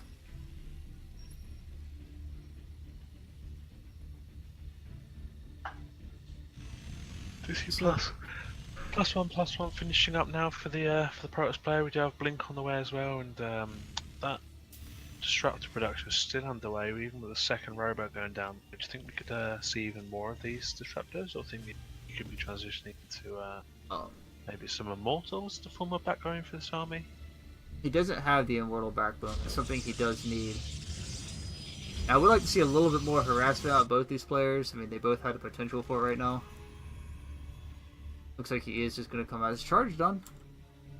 Yeah, he has charge in 1-1. So it looks like he is just going to come up here at these disruptors. Warp Prism making its way across the map. Going to go down towards his 4th base location of Terran.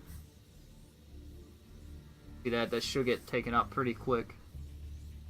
Yeah, I mean, I wonder if he maybe pushes that up into the back of the main. There's no missile turrets there yet. He could drop some zealots in. I wonder if that would push the army back so you can take out that 4th. For that matter, there's no missile turrets anywhere. No, well, the scans do go down, and obviously Azo knows that army is once again missing. Missing, but where exactly is it? So once these warp ends do start, didn't even do it. Damn it, just go for it, man. The opponent's not even reacting to you. Here we go, Zealot warp in, and then a depth. He's going to run out with these. Thought he was going to run out with these Hellions and actually spot that army there, but no, he is going to pull everything back into the natural to try and defend. And fortunately, the Protoss player not capitalizing on that move displacement there. That mobility. Meanwhile, however, Darius' army is just kind of hanging out here. I think he could really push down on top of these tanks at this point, especially with Blink and the disruptor here, or disruptors in this army. But now that the harassment's been cleaned up, it'll be a little bit too late to make this kind of move. Yeah, I mean, I think he's left it a bit too long here. It's, now he does have a bit of a concave. These tanks are on siege, Phoenix. He's going to be able to jump on top of these tanks in the back line. But I mean, those stalkers and those disruptors are not coming down the ramp, and it's just... Now it's a little too late, and that might have been it. Yeah, and that Purification Nova taking out his own stalkers. Yeah, all these disruptors getting cleaned up before it can actually kill anything, Yeah. so... Fortunately, I think that is going to be GG here from our Protoss player. Azo now, if he just moves out with that entire army across the map, and He's throwing As you down can see, scans. Yeah, he's it's, throwing down uh, scans to see what army's at. Nothing left. 118 to 21. The Protoss just isn't going to be able to get anything up here in time to hold this off. I mean, Well- he does have +2/+2 finishing up now, but with only 10, 11 zealots in the main, I that's not going to be mean, enough to hold this off. if Azo is just going to awkwardly hang out, he'll have plenty of time, but he's probably going to keep moving here. Take a little bit of smoke break, get some macro going. Yeah, and you that will what you see were those zealots sitting there on the third, so going to push up with his ramps, and I'd like to see these all switch to Hellbats now, just That for that probe extra just armor. disappeared. It was pretty funny. Oh man. This Hellion Hellbat tank. There we go, he Oh does my make gosh. use of that smart servos. Just melts away those zealots, and that's GG. Gonna be it. It would win to our That's- Terran player. Yep, and as you say, Azo takes the series.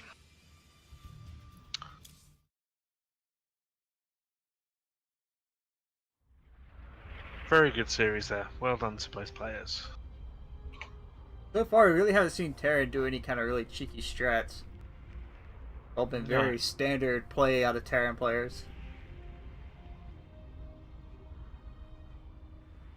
To see a dedication here from Azo to innovation for his win. Oh dear. Okay. Do we have any more games? Heck God, Azo.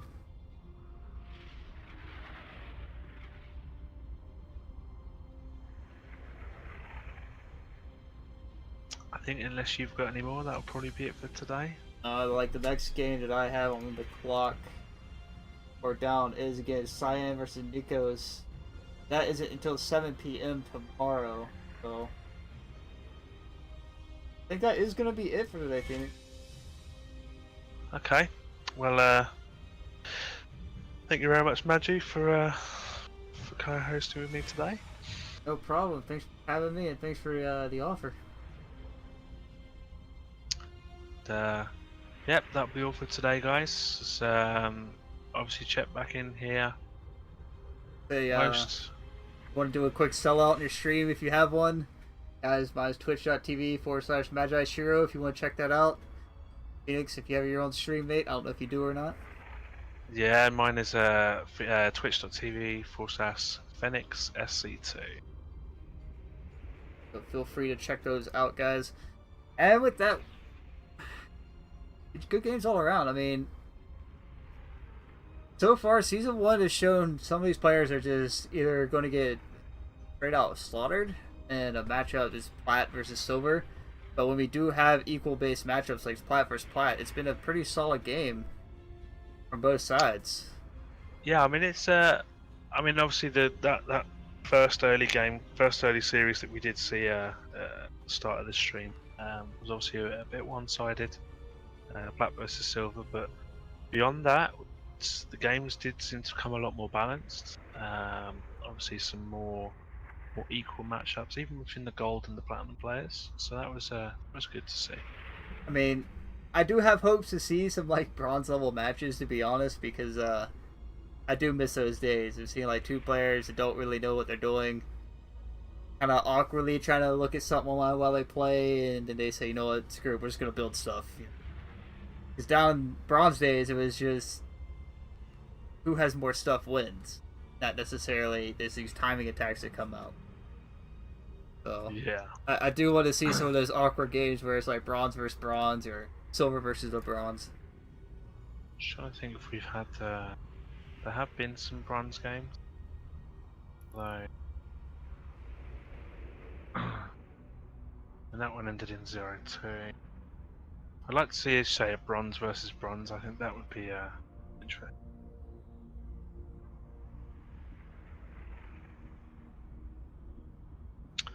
Anyway, I think that's all from us today.